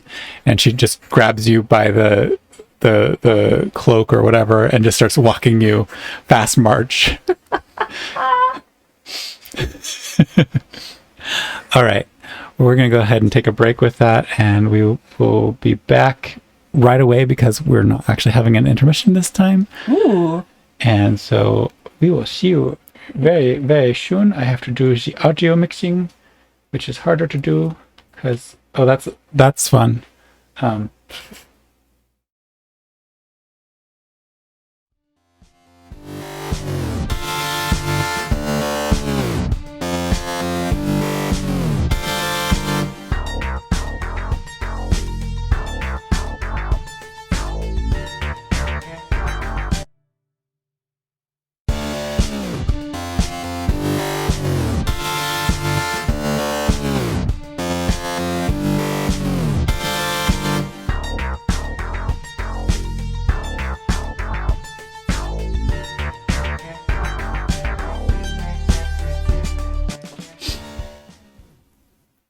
Welcome back from our few seconds fake intermission. We don't have to do an intermission this time because we had a pre-record today. And in talking about pre-recording, I wanted to bring up a couple of things before we get to our commercial. The first thing I want to get to is we are changing to a summer schedule. And for us, that means that we are going to switch to Saturdays every other week, starting on the 18th. So don't expect to hear from us this upcoming Saturday, but rather the Saturday afterwards. And then you can always check out our YouTubes for information. And also, if Saturdays don't work for you, because you're our Andy fan and that's just not interested in those Saturdays, then you can also check in with our actual audio-only podcast at demisecast.com. And hear our probability of demise right there. In addition, if you're here listening to us, I'm probably in chat being a spammy chatter. Please like, subscribe, and hit the bell icon so that you can get notified when we do go live. That will make life easy for you and for us. You better not be in the chat. You're supposed to be in the theater with me. I don't remember things. I don't remember things. Why are we pre-recording this, Rorik? Did you forget you're going to a show with us? I don't remember these things. I'm forgetful. I'm a terrible, terrible human being. You've got lots of life stuff going on. Yeah. It is a juggle. A jiggle. Busy trying to get a life, we get it. Yeah, I don't know what I'm doing. It revolts. All right. So I'm going to go ahead and get us back on track with our story. You've been traveling around the village figuring out what you can from various individuals. You have been Kidnapped tonight. You've been somewhat kidnapped. You've been pulled aside. And what I'll say unfolds is basically her orienting you to the series of ceremonies they perform as rites for their dead. And she tries to kind of teach you these rites. And I would What gives you the right? Oh, I forgot my lamp commercial. not yet. Okay. Oh, I messed up. I wasn't going to go back. So I rewind the stuff that I just said because we were going to go to our commercial. And now a commercial break. Hang on, I'm doing. Sorry, my bad. second chance. Now our commercial break. Do your stupid kids get to turn off the lights and run up your power bill? Are you worried you're slowly killing the planet by your irresponsible electricity usage? If this sounds like you, boy, have we got a solution. Check out our latest development in innovative lighting, Skylights. With Skylight, you can use the power of the sun and moon to light your home and save on your electric bill. When society collapses, you'll still have light in your home where your lame neighbor sits sadly in the dark. Brought to you by the makers of Grass, a natural sustainable rug, and Rocks, the home defense weapon everyone can afford.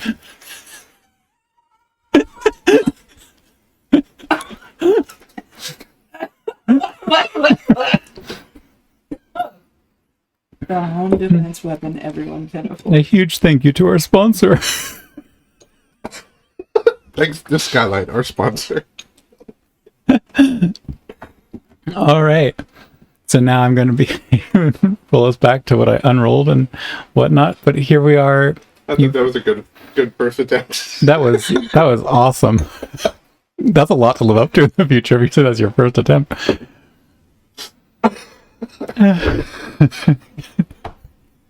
I wasn't planning on the accent that was last night. That was the best part. Yeah, you held it. It killed me because I was like, oh god, that's going to be in my head for the rest of the session. Everyone can afford. Forget that everyone can afford it. Brought to you by the makers of Grass. The natural sustainable rug. All I could think of was, how big was my head before? Was a little Gilbert, wasn't it? No, not Gilbert. Oh no, it's John Burnett. Yeah. How big was my head before? Okay, so going back to what I was trying to say, you have had a brief tutorial in a different form of honoring the dead. And this is the first time you've really seen a new approach to last rites. And they conduct it without a body. And over the course of this, you learn that in general, there's not a body for these people. People who feel that they're on the verge of death or are on the verge of death seek the assistance of their relatives when they're ready and try to fling themselves from the cliff face and leave their body exposed for nature to take. Otherwise, people die of natural causes in accidents and other things like that, and those bodies are also left to the natural elements. In terms of the unnatural, people who are abducted in this case, there is a series of remembrances and sharings of that person's life that you're kind of taken through so you're prepared at the time that's appropriate to help assist in that in the various ways that you might choose to assist in that. And you just kind of have a general idea of this ceremony. It's a different space. What you also learn is, and maybe it only comes together when you compare notes, but folks who go into the cavern are always assumed to be alive, and there's a list of the living who've gone below. Is it ever addressed that after a certain amount of time that a ritual is given for those, or are they always assumed? It's a roll a religion check. Okay.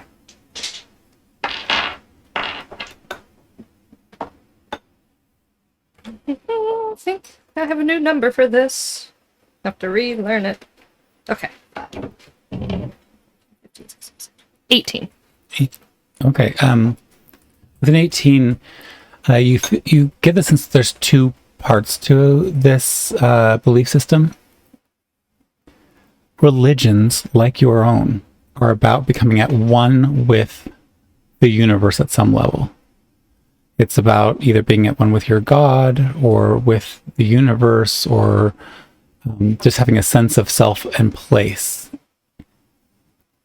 going down to the caverns is considered to be a holy quest to be at one. It's a quest that can only be partaken by the young and the brave.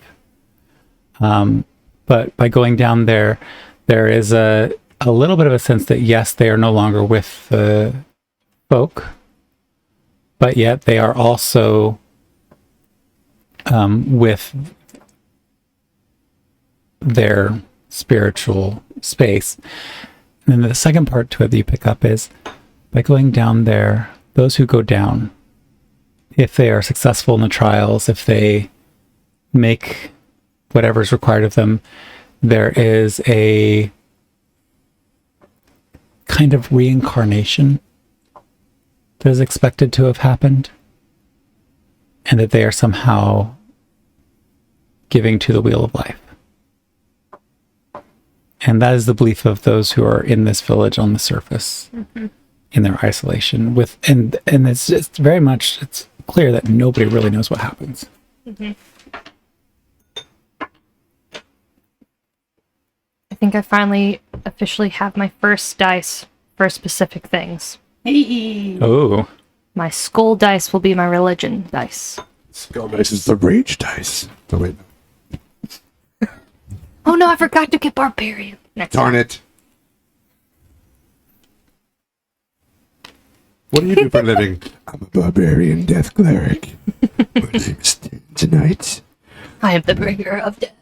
Ah! I would like to rage and death in your face. Wait, I have that backward. No, wait. All right. So what are you up to?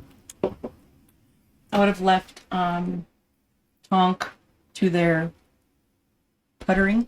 Mm-hmm. I'm trying to think if I have anything on me that would just like blow Tom's mind to like leave them as a gift. I'm trying to think of like just Overton stuff that would be in my pocket. Let's see. That's a cool idea. How about just like a little, like a 1 gold piece gem? I'm gonna be like, hey Tom, before we go, thanks for your help. I wanted to give you this. This is like what we mine in Overton. It's the little gems. She takes it from you and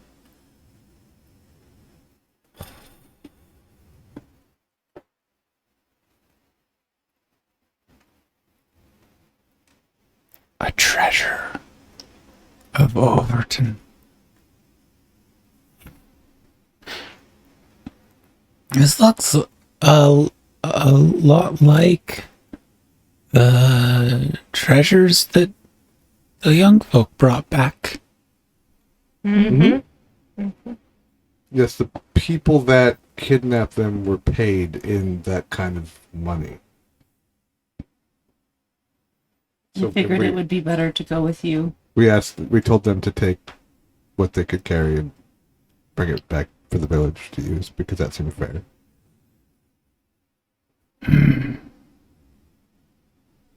She cups it. But not everybody that uses that currency is bad. It's just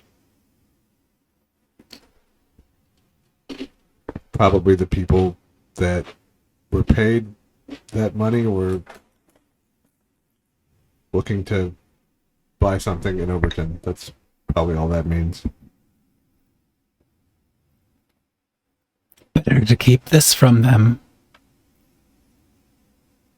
And whatever they might have taken from you. And she pockets the little gem, and you've filled her with a lot of thoughts, and you can see that she's considering a lot of different things, but I think it's just that there's so much for her to process that her processing is in too many directions for cohesive emotional expression. So she's more deeply thoughtful. All right. So you leave, you've left. I'm going to fast forward us into... Before we fast forward, I would like to take out the stone and be like, we've reached the village. Send someone ahead before you try to bring the whole caravan in. These people are shy. They're shy. there's a moment and you hear 2 weeks out if things start going well. Start going well. Poor Grant. He's been trying to get moving for. I keep rolling for him before each day for the sessions that I had them all marked, and there was like We a haven't. solid 6 days where he couldn't even leave Fisherton.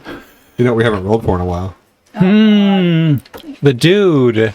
God, by this time he'd be there, right? Yeah, This he'd like have to be. Unless they got lost. no, he's looking for knee, and he's gonna No, The mayor. the mayor. What is he supposed to do with the mayor? I think Chew 'em out. he was gonna like tell off the mayor for putting them in such bad conditions or something. I think that was the. You missed this. I charmed a guard in Fisherton, like one of the bad guards, and convinced him to go to Overton and like tell off the mayor.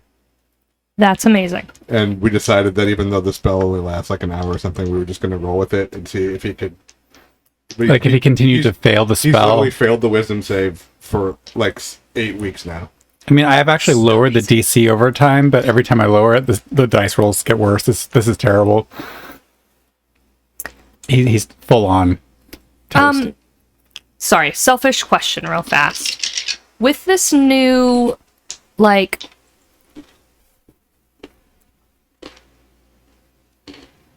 this new deity that isn't the one that I originally thought. Mm-hmm. Just to make sure that I'm right. My decanter of, like, water is still, like, it's that same... God. Roll a religion check. Because you've been using this, you could roll it with advantage, I guess. Okay.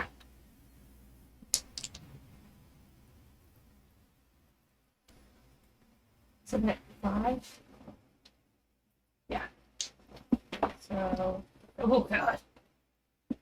You can do it. Oh god. Maybe you won't be my religion die. 12. It's Try the crit fail dice. hard to tell. God damn it. Okay. I mean, prior to this adventure, your witnessing of the use of the waters was without a voice in your head. Mm-hmm. And the voice started as you started these adventures. That was your first time actually feeling like all the things you've been put through actually had an echo. And at first you did think it was the same as everybody else's divine person. And I think it's hard to know from what you witnessed the uses of the water versus what you're able to do with water. You're able to do amazing things with the water. You've done amazing things with the water. Is it more or less powerful? Is it connected or disconnected? Is it wildly radioactive? One never knows. All right. That means okay. You both come out and you're just kind of gathering again in that central space, and it's not long before again the woman who, from the beginning comes forth and she's, you've been approved. Please stay the night. Stay for 7 nights, if you so choose. And she kind of looks over towards the space where you were in training, Tanzanite, and we're getting kind of the brief rundown. We've been unanimous in our decision to grant you presence here for however so long as you need. Yes. I just want to let you know that about 2 weeks behind us is a trade caravan on its way to Canyonville, so they will probably stop here just so you're not surprised when they come through. If you wanted to do trading with them, I'm sure they would be into that, but you don't have to. We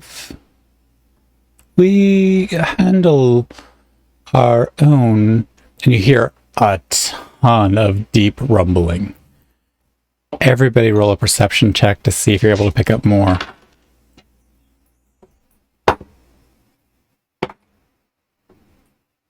$15.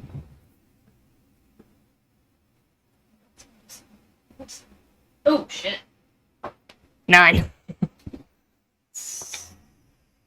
17. Yeah, 17. Okay. The two of you, 15 and 17, the rumbling is coming from everywhere except for the council house. A lot of it seems to be emanating from Tonk's space. There was kind of a wave of rumbles, but then now there's a lot coming out of Tonk's hovel. And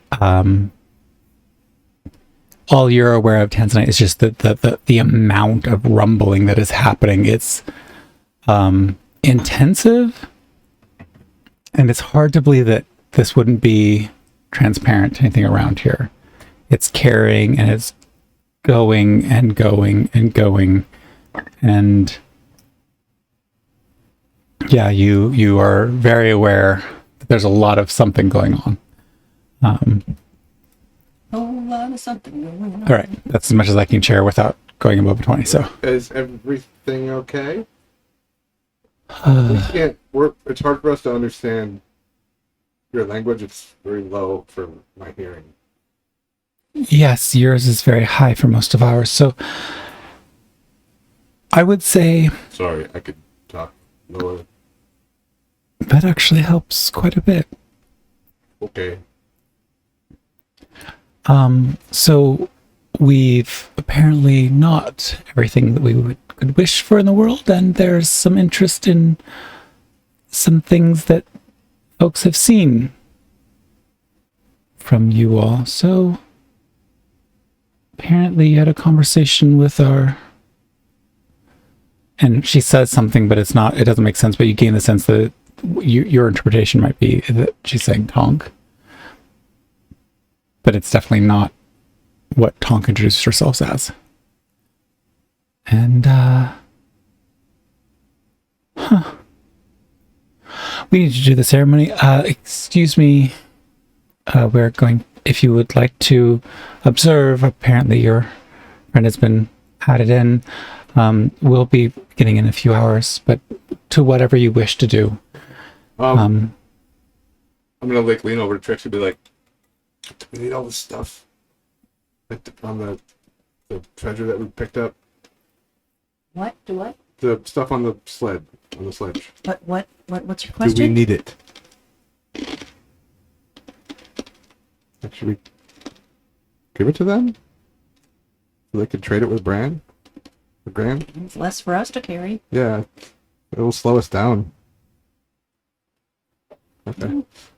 So because the people who sacrificed your friends and family members did wrong by you, we wanted to give you this sledge full of their wealth that we took from them after we defeated them, so that you could use it to trade with the caravan when they come through.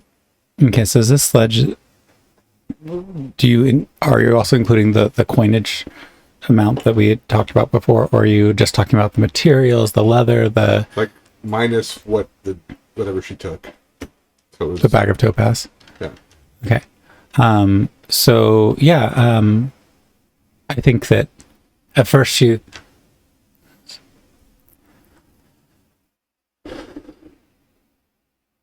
this isn't my area. And you hear another rumble, and then one of the other people who were in the council kind of steps forward out of who knows where, because they were just tucked around a corner somewhere, because NPCs out of the pocket.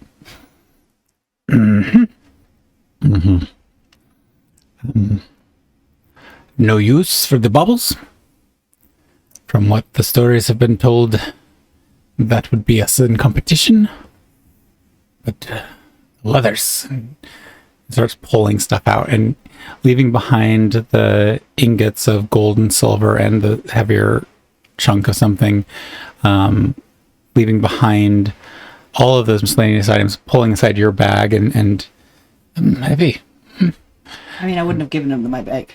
Well, I'm assuming it was on the sledge when you were Oh, to simplify your life, but maybe it wasn't. But he leaves all the baubles, the gems, those things. Well, not as fine as our work, but this is decent of you. And as he says decent of you, his nose twitches a little bit, and it's kind of like a bunny rabbit's nose twitch. We don't need it, and it seems like it could help you, or at least give you some leverage with the traders when they pass by. So, and Are you? you obviously experienced a loss to your village, so this is some small recompense for what those people did to you. Would you be willing to offer your Overton opinions on something? Okay. Well, we've been doing this with Canyonville when they come through, but the mythical Overton has potential. And this way. He turns and starts jogging off towards another structure, another one of the small structures. Off we go. You follow him over, popping in. Just roll a quick perception check to see what you catch when you walk in.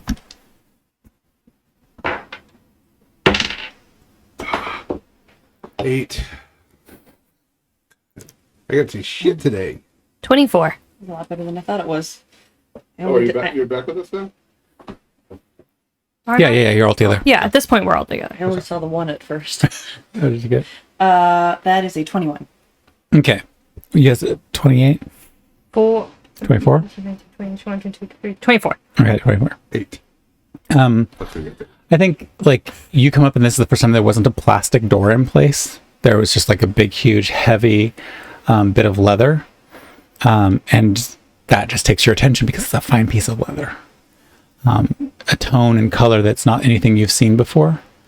And you just have this moment of just, like, looking at the one thing that you first see, kind of like what happened as you came into the village. The first thing that caught your attention is just like, oh, that's really nice.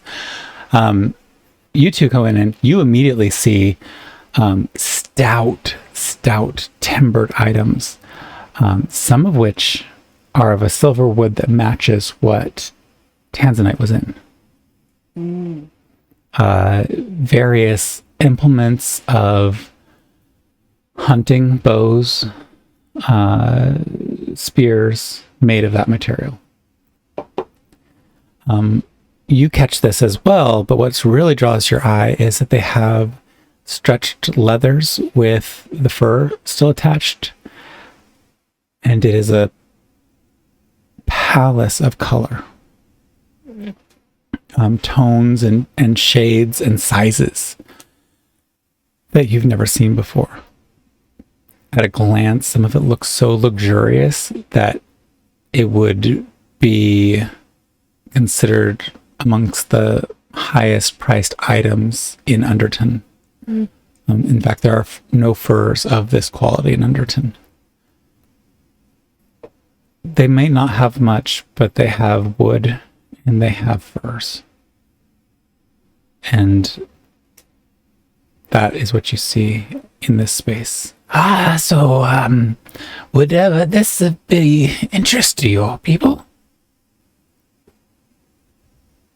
Yeah, I think so. At least to the weapons would certainly help the guards to defend. Well, if you would like, I can demonstrate some of this. And I mean, we aren't in a position to. I mean, we could certainly evaluate, but we aren't in a position to purchase or trade. Here, this bow. Oh, okay. He hands you a bow. It's Is it a short bow or a long bow? It's very much a short bow. For you, it's a long bow. It's appropriate for forest hunting. Okay. It's not something that would be easily, like a longbow honestly would not be easily wielded in a forest. Right. I know that we have myths and stories of longbows in forests, but if you've ever tried to string a longbow in the woods, it's not it's not a good Robin Hood did it. yeah, Robin Hood, happy fictional stories. But this short bow is extremely strong and powerful. It's got a heavy pull strength to it. And you can see like right behind him is a quiver of arrows, and they all seem to be made out of that same wood, that silvery wood. I'll try. It's not really my area of expertise, but Well, I'm gonna reach out and just like touch the bow because I want to see if the wood does to me what the box did to me. you start to feel the pull almost Pull my immediately. finger back right away. You're not currently feeling it. I can't touch that. Why? It's like the box. Well, we started using this because it seems to bypass and penetrate some of the creatures of our woods in ways nothing else can. That makes well, it also sense affects to me, actually. Okay. it affects us too. Does it not affect you? No. I mean, he pulls up a bunch of stuff and may I have the bow back? Mhm. Would you take this for me I would rather not. as an experiment? This is yours. And as he hands it to you, this time you don't feel the pull. Weird. Does it have to be gifted? I made this one myself.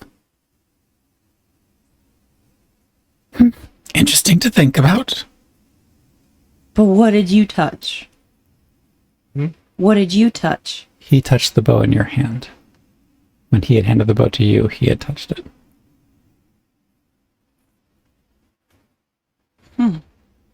That didn't do anything that time. I don't know.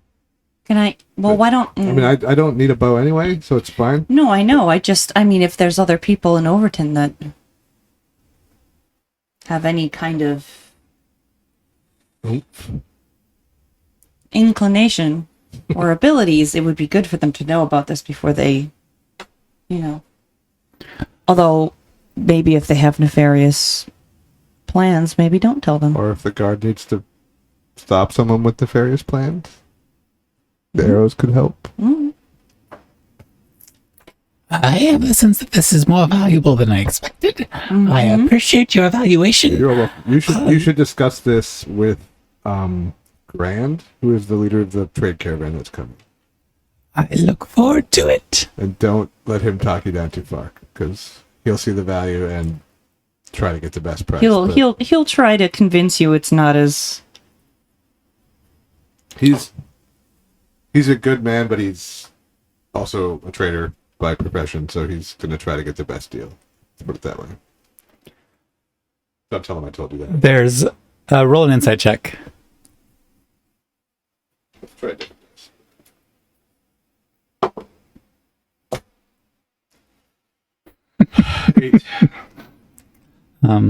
He has a smile, and that's all you really catch is the grin. This seems to bring him happiness. All right, so I'm going to touch one of the furs too, just for experimental sake. is there a particular fur you're drawn to? Shape, color? One of the really colorful ones. Okay, go up and touch it. Touching. I'm gonna roll a dice to figure out which one you're touching, because that's more fun. Where is my D8? There it is. Oh, cool. Yeah, you go up and touch the fur, and it is so soft and luxurious and absolutely lovely. Roll a charisma saving throw.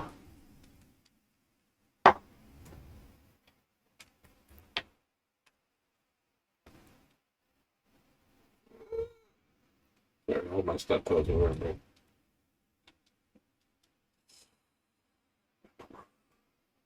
$23.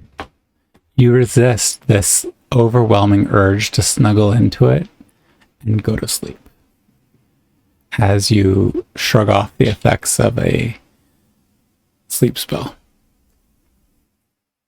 I'm gonna tell her, don't touch that either. I'm just gonna walk out. Why not? Would you like to touch? It is the best way to put an infant to sleep, and it is glorious. I have one on my bed.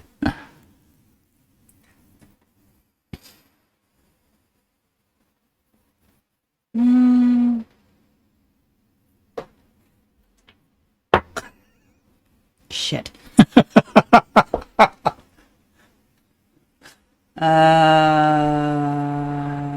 Hello, when you roll for your own decision making, and then you're like, oh. But it's barely, so it's like a fight. I mean, it does look soft. Oh, and it's lovely. It's absolutely lovely.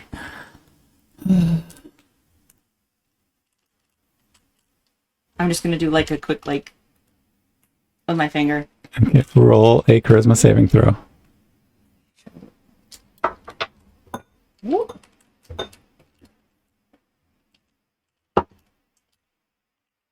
Mm.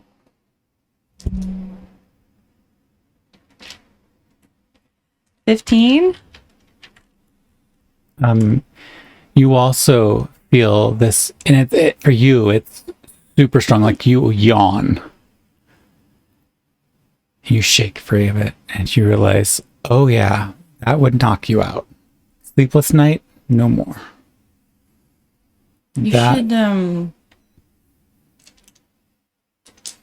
You should tell Grand that is a cure for insomnia. You could sell it that way for sure. Oh. Thanks for the bargaining advantage. Poor Grand, we're just like screwing him as we walk around. I mean, he called you in there on purpose to do this. He's possibly just as bad as Grand. Are you leaving, following him, or are you? Yeah. So you're the last one left in the room. Would you like to touch the pelt of the Iron Yak? It is truly gorgeous, and I can say without a doubt that the people where I am from would love any of the furs that you have in here. But I don't need to touch it. Thank you. Well, maybe one of the others? Sure. Here's a special one. The Feathered Mammoth. What's it look like? You haven't seen a peacock in your life.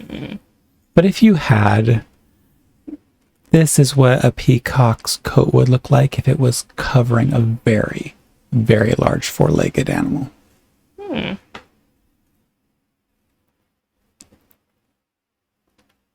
Does it have the the little the symbol that the feather, like a peacock's feather makes? Like tinier, but just thousands of them. I want to go and put my hand on right in the center of one of those. You go put your hand on the center of one of those. Go ahead and roll a wisdom saving throw.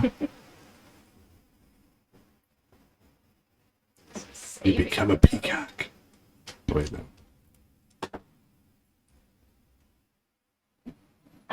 Okay. 22. Yeah. Okay. Rick's like, God dang it. I mean, 3. With the 23, when you put your hand on it, you immediately realize that someone wearing this would have advantage on any charisma, style, persuasion, intimidation, negotiating opportunities. This coat turned into a coat. This fur turned into a coat or a headpiece or something is beyond description, but how to make something that was effective without destroying the pattern and look. Because what you also realize is the pattern and look is what it needs. It's part And of that. if you hadn't been as wise as you are and as connected to the world and able to kind of pass through and understand things, you realize that you would be under the influence of this pelt. Mm-hmm.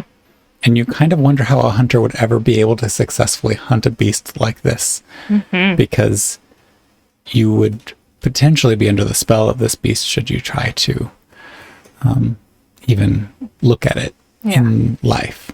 But here, as a pelt on the wall, it's just merely pulling your admiration and interest. This is truly an amazing fur. Would it be possible to see just one more, maybe? Oh, yes. I'm so excited. What would you like? Any gestures? Do you want me to roll random for you, or do you want to... Can you tell me, like, 3 of the looks? Like this one's brown, this one's blue, this one's orange. There's one that This is one is a violet sky. luxurious white. Curious white. Just really long fur strands. There's another one that has very little fur to it whatsoever, but almost appears to be like a starry sky, just dappled with bits of white light that almost looks like light. Like it's almost bioluminescent, but then the rest of the fur is a deep dark blue. And then there's another one that is just plain Jane brown, but there's something about it when you look at it that just seems like it's changing, but you can't quite tell.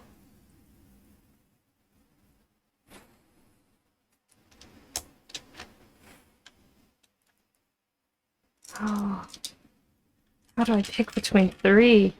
You need a D3 dice in D&D, or just like in real life, I need a 3-headed dice. Yeah. I mean, you could roll a d6 and do evens and odds. I just want it to be, Well, that's just 2 choices, even as odds.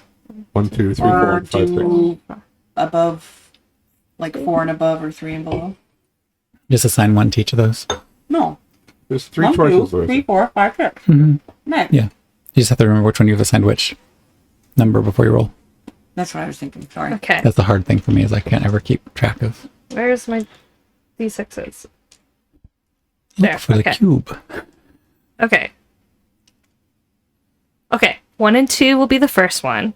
Mhm. 3 and 4 will be the Starry Night. Mhm. 5 and 6 will be the Plane. Go, Van, go. Plane. No, like, Jessica wants the Starry one. Starry one. Yeah, you reach up and touch this one. I need you to roll a religion check. And then you cut off your ear.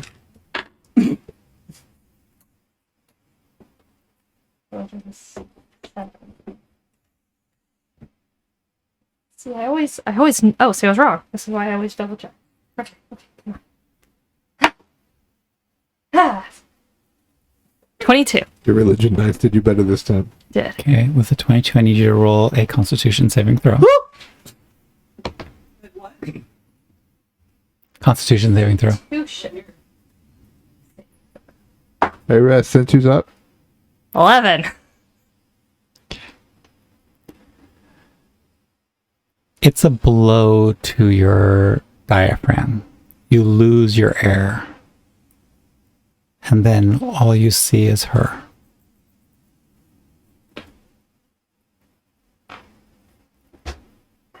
This is my beast.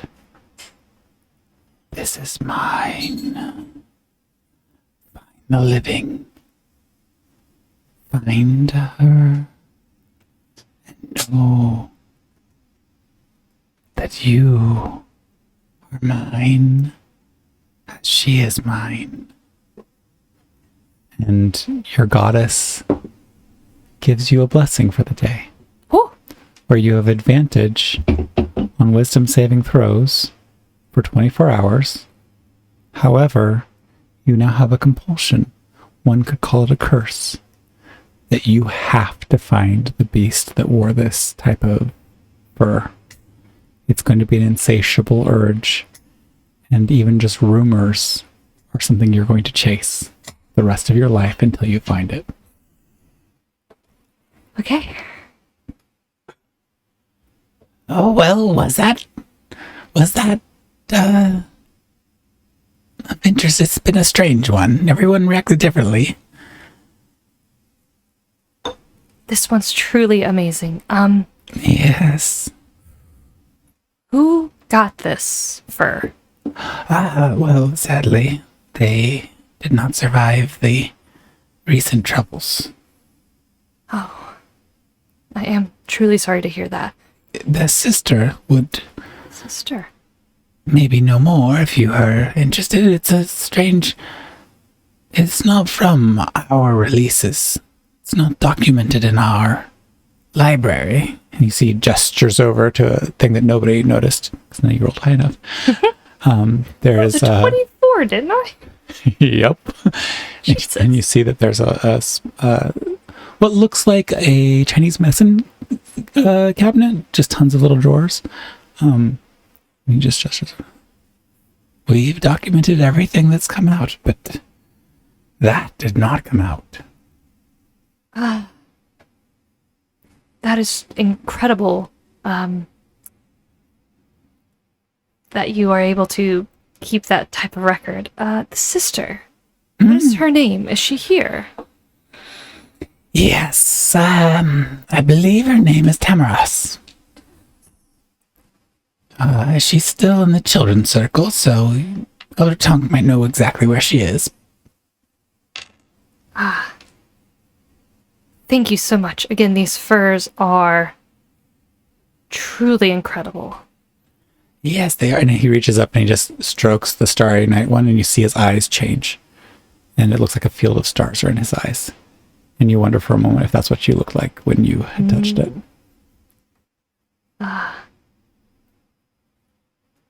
Thank you for showing me these. I learned more than I could ever hope for. And I appreciate you as well.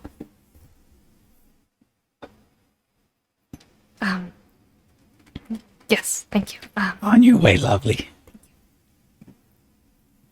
All right, so what you all up to? Oh, by the way, you did fail a Constitution saving throw, which is why you have this curse. It's fine. Okay. Yay, curses.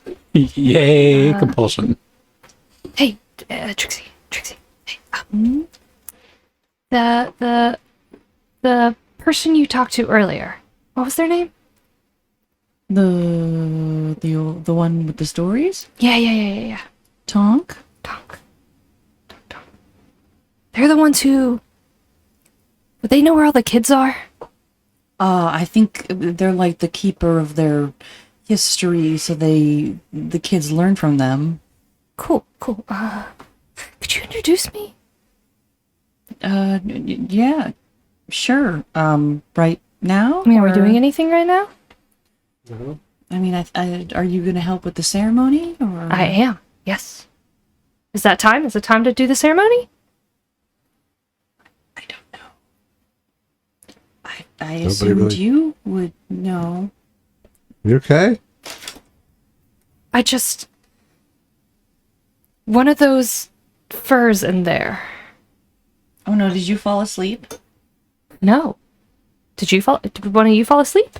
Well, there was one that made me really sleepy. Same. Oh, well, no, I did not fall asleep.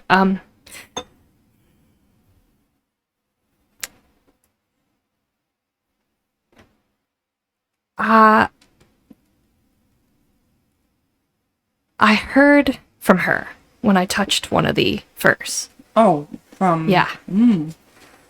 And the one with the, did you see the one with the starry pattern by any chance?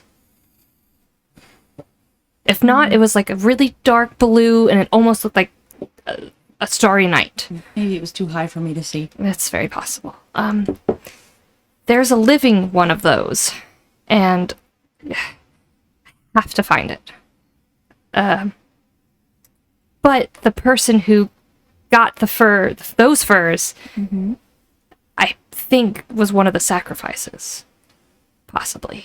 But their sister's still alive, so maybe the sister may know where the living one might live or be near.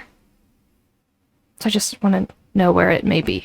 So you want us to go into the woods and track down this creature? I mean, along the road as we go about continuing our travels, we can keep an eye out. Do you want me to turn into a bird again and fly up and look for it?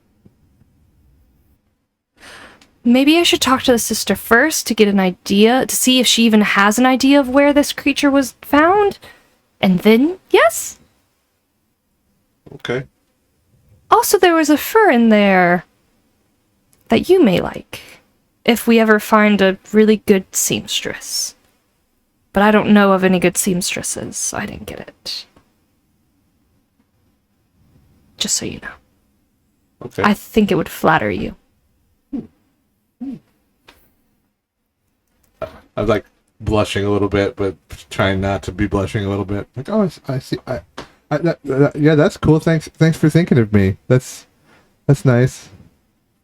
I just awkwardly look back and forth between both of you, trying to figure out what the hell is going on with either of you.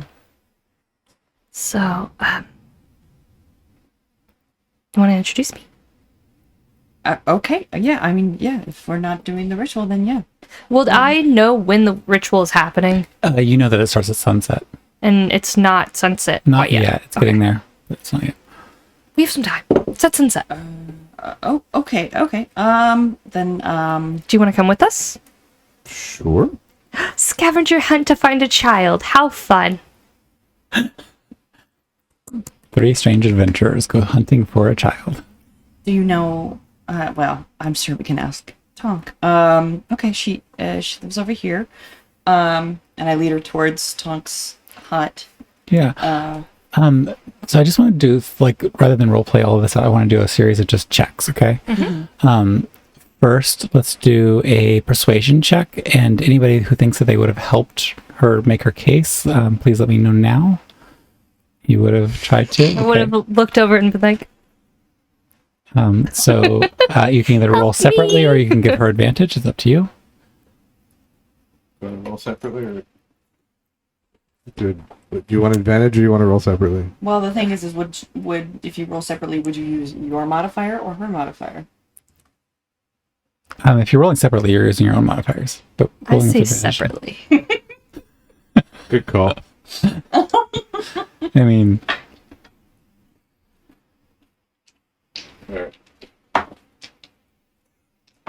Pick one. No. It's too much pressure. is it the crypt? Oh no, it's not. I was curious if you were going to choose the crypt dice. And you have lucky if you need it. And a guidance. I don't know if that's still happening. 24. Okay. Okay. What I had did a 12. you? Okay. So did I, but I only put 12 modifier. I had nothing. So Tonk is happy to share, and then I'm sure that there's a poem or something you share in the process that seems to satisfy Tonk's inner need to trade in words. And you are directed to another space, and you easily help them find their way there.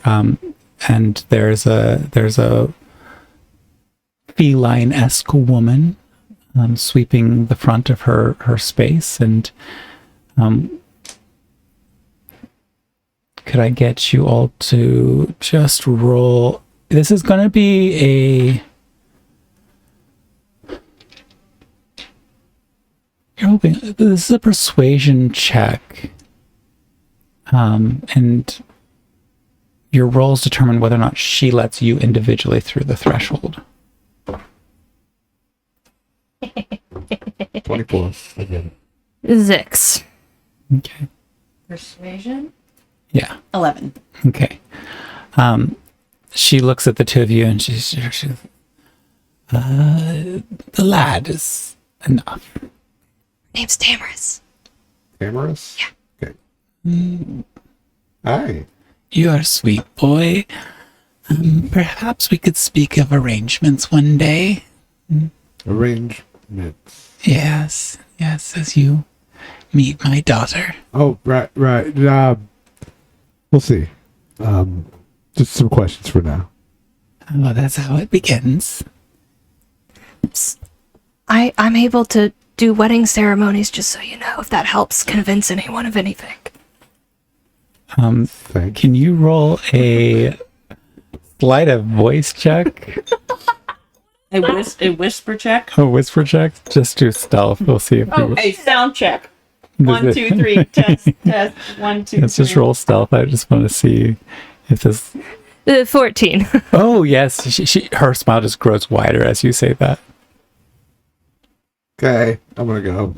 You pop it. She allows you, and she continues to... The mother of the child continues to talk to you, and she's very suggestive in her language around which young men in the village would make appropriate choices for you. And she seems to have no... She's meddling. Everybody's getting Everybody's business. Everyone's getting linked up with someone. She's a matchmaker, basically. You enter in, and that's the important conversation is Tamaris is there. Like, are you Tamaris? Yes. Hi. I had a question. Yes. Please tell... No, I don't want to. Tell her I don't want any. What? My mother? Oh, no, not about her. Oh, that's new. In the fur tent, there's a fur that has, it's like blue with like, it looks like a starry sky. Oh, my brother's last... Yeah. Do you know where he got that? Like, Yeah, he traveled much further than we've traveled before. And can you roll a persuasion check? See how persuasive you are. You did catch her off guard, so she's a little... lucky. Lucky. Oh dear.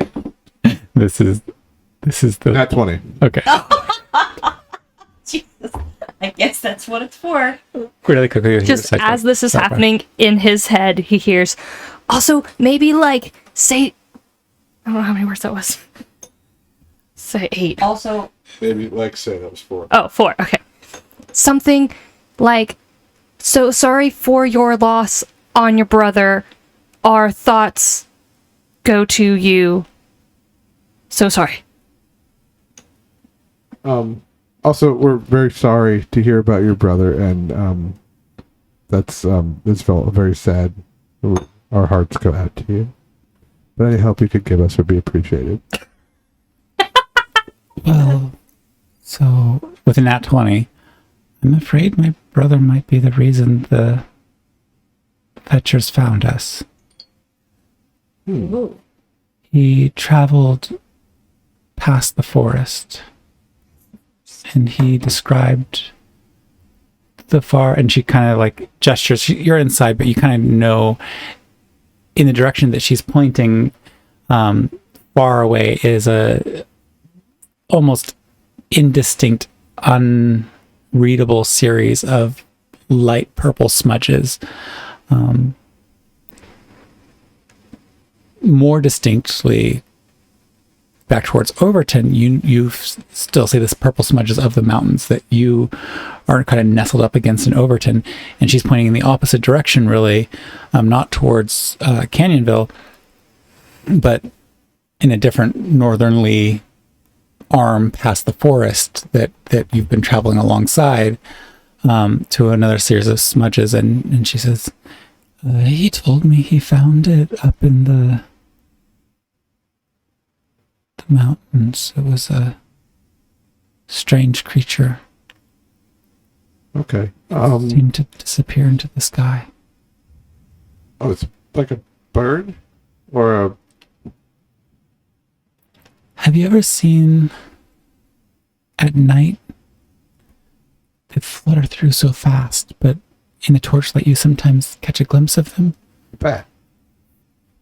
He described it like that, but different. Okay.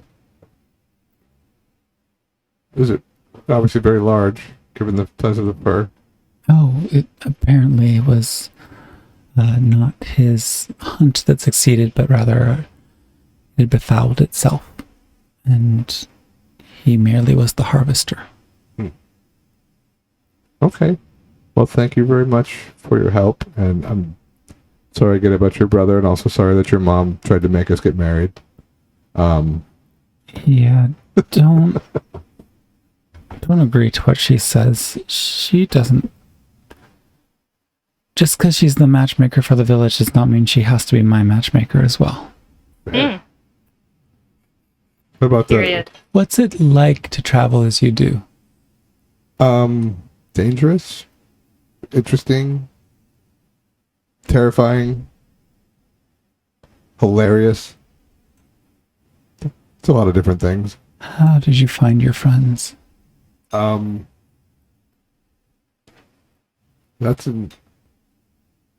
We were sort of pushed together during a ceremony at in Overton, a coming of age ceremony, and we're sent on a quest together, and we just stayed together after that. She nods and very much looks like she's done with you at this point. There's in 2 weeks. How old is this kid? She looks to be about your age, actually. She might be a little bit younger, but age is hard to tell when your face is furred. In about 2 weeks, there's a trader caravan coming through. I bet they'd be glad to take you with them if you were looking for work and wanted to go on the road. Opportunities. All right. Thank you for your help. Oh, yes, I owe you.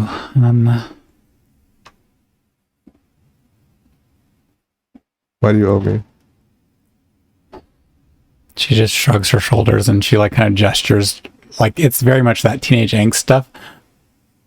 I mean, you gave me the information about the animal, and I gave you information about the caravan, and we're probably even. And you gave me condolences. But if you feel it's even... I'm good. We're good. In Canyonville, different levels mean different things. Bye. She kind of like busies herself, Okay. almost shyly, like engaging in some sort of chore. I'm gonna like do like a thank you again, like a polite little bow, and then leave. As you do the polite little bow and the thank you, she stops and... You're welcome, kind one.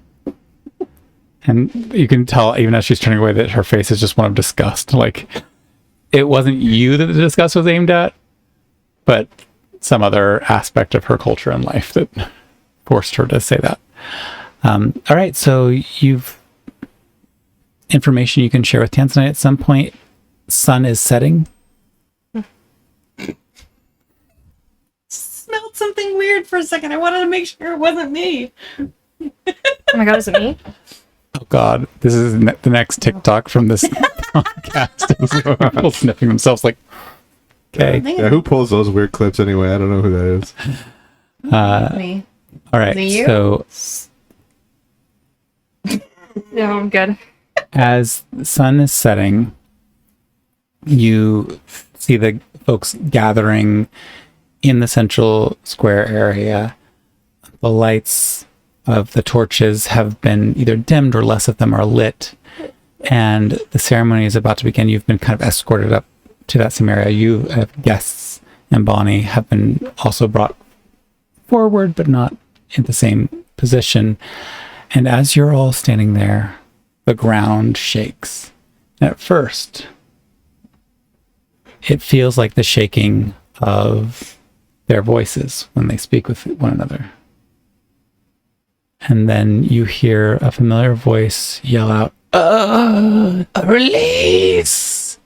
Oh shit. And that's where we'll pick up. No! In the on our first Saturday, the 18th. We'll see you then. Okay, bye.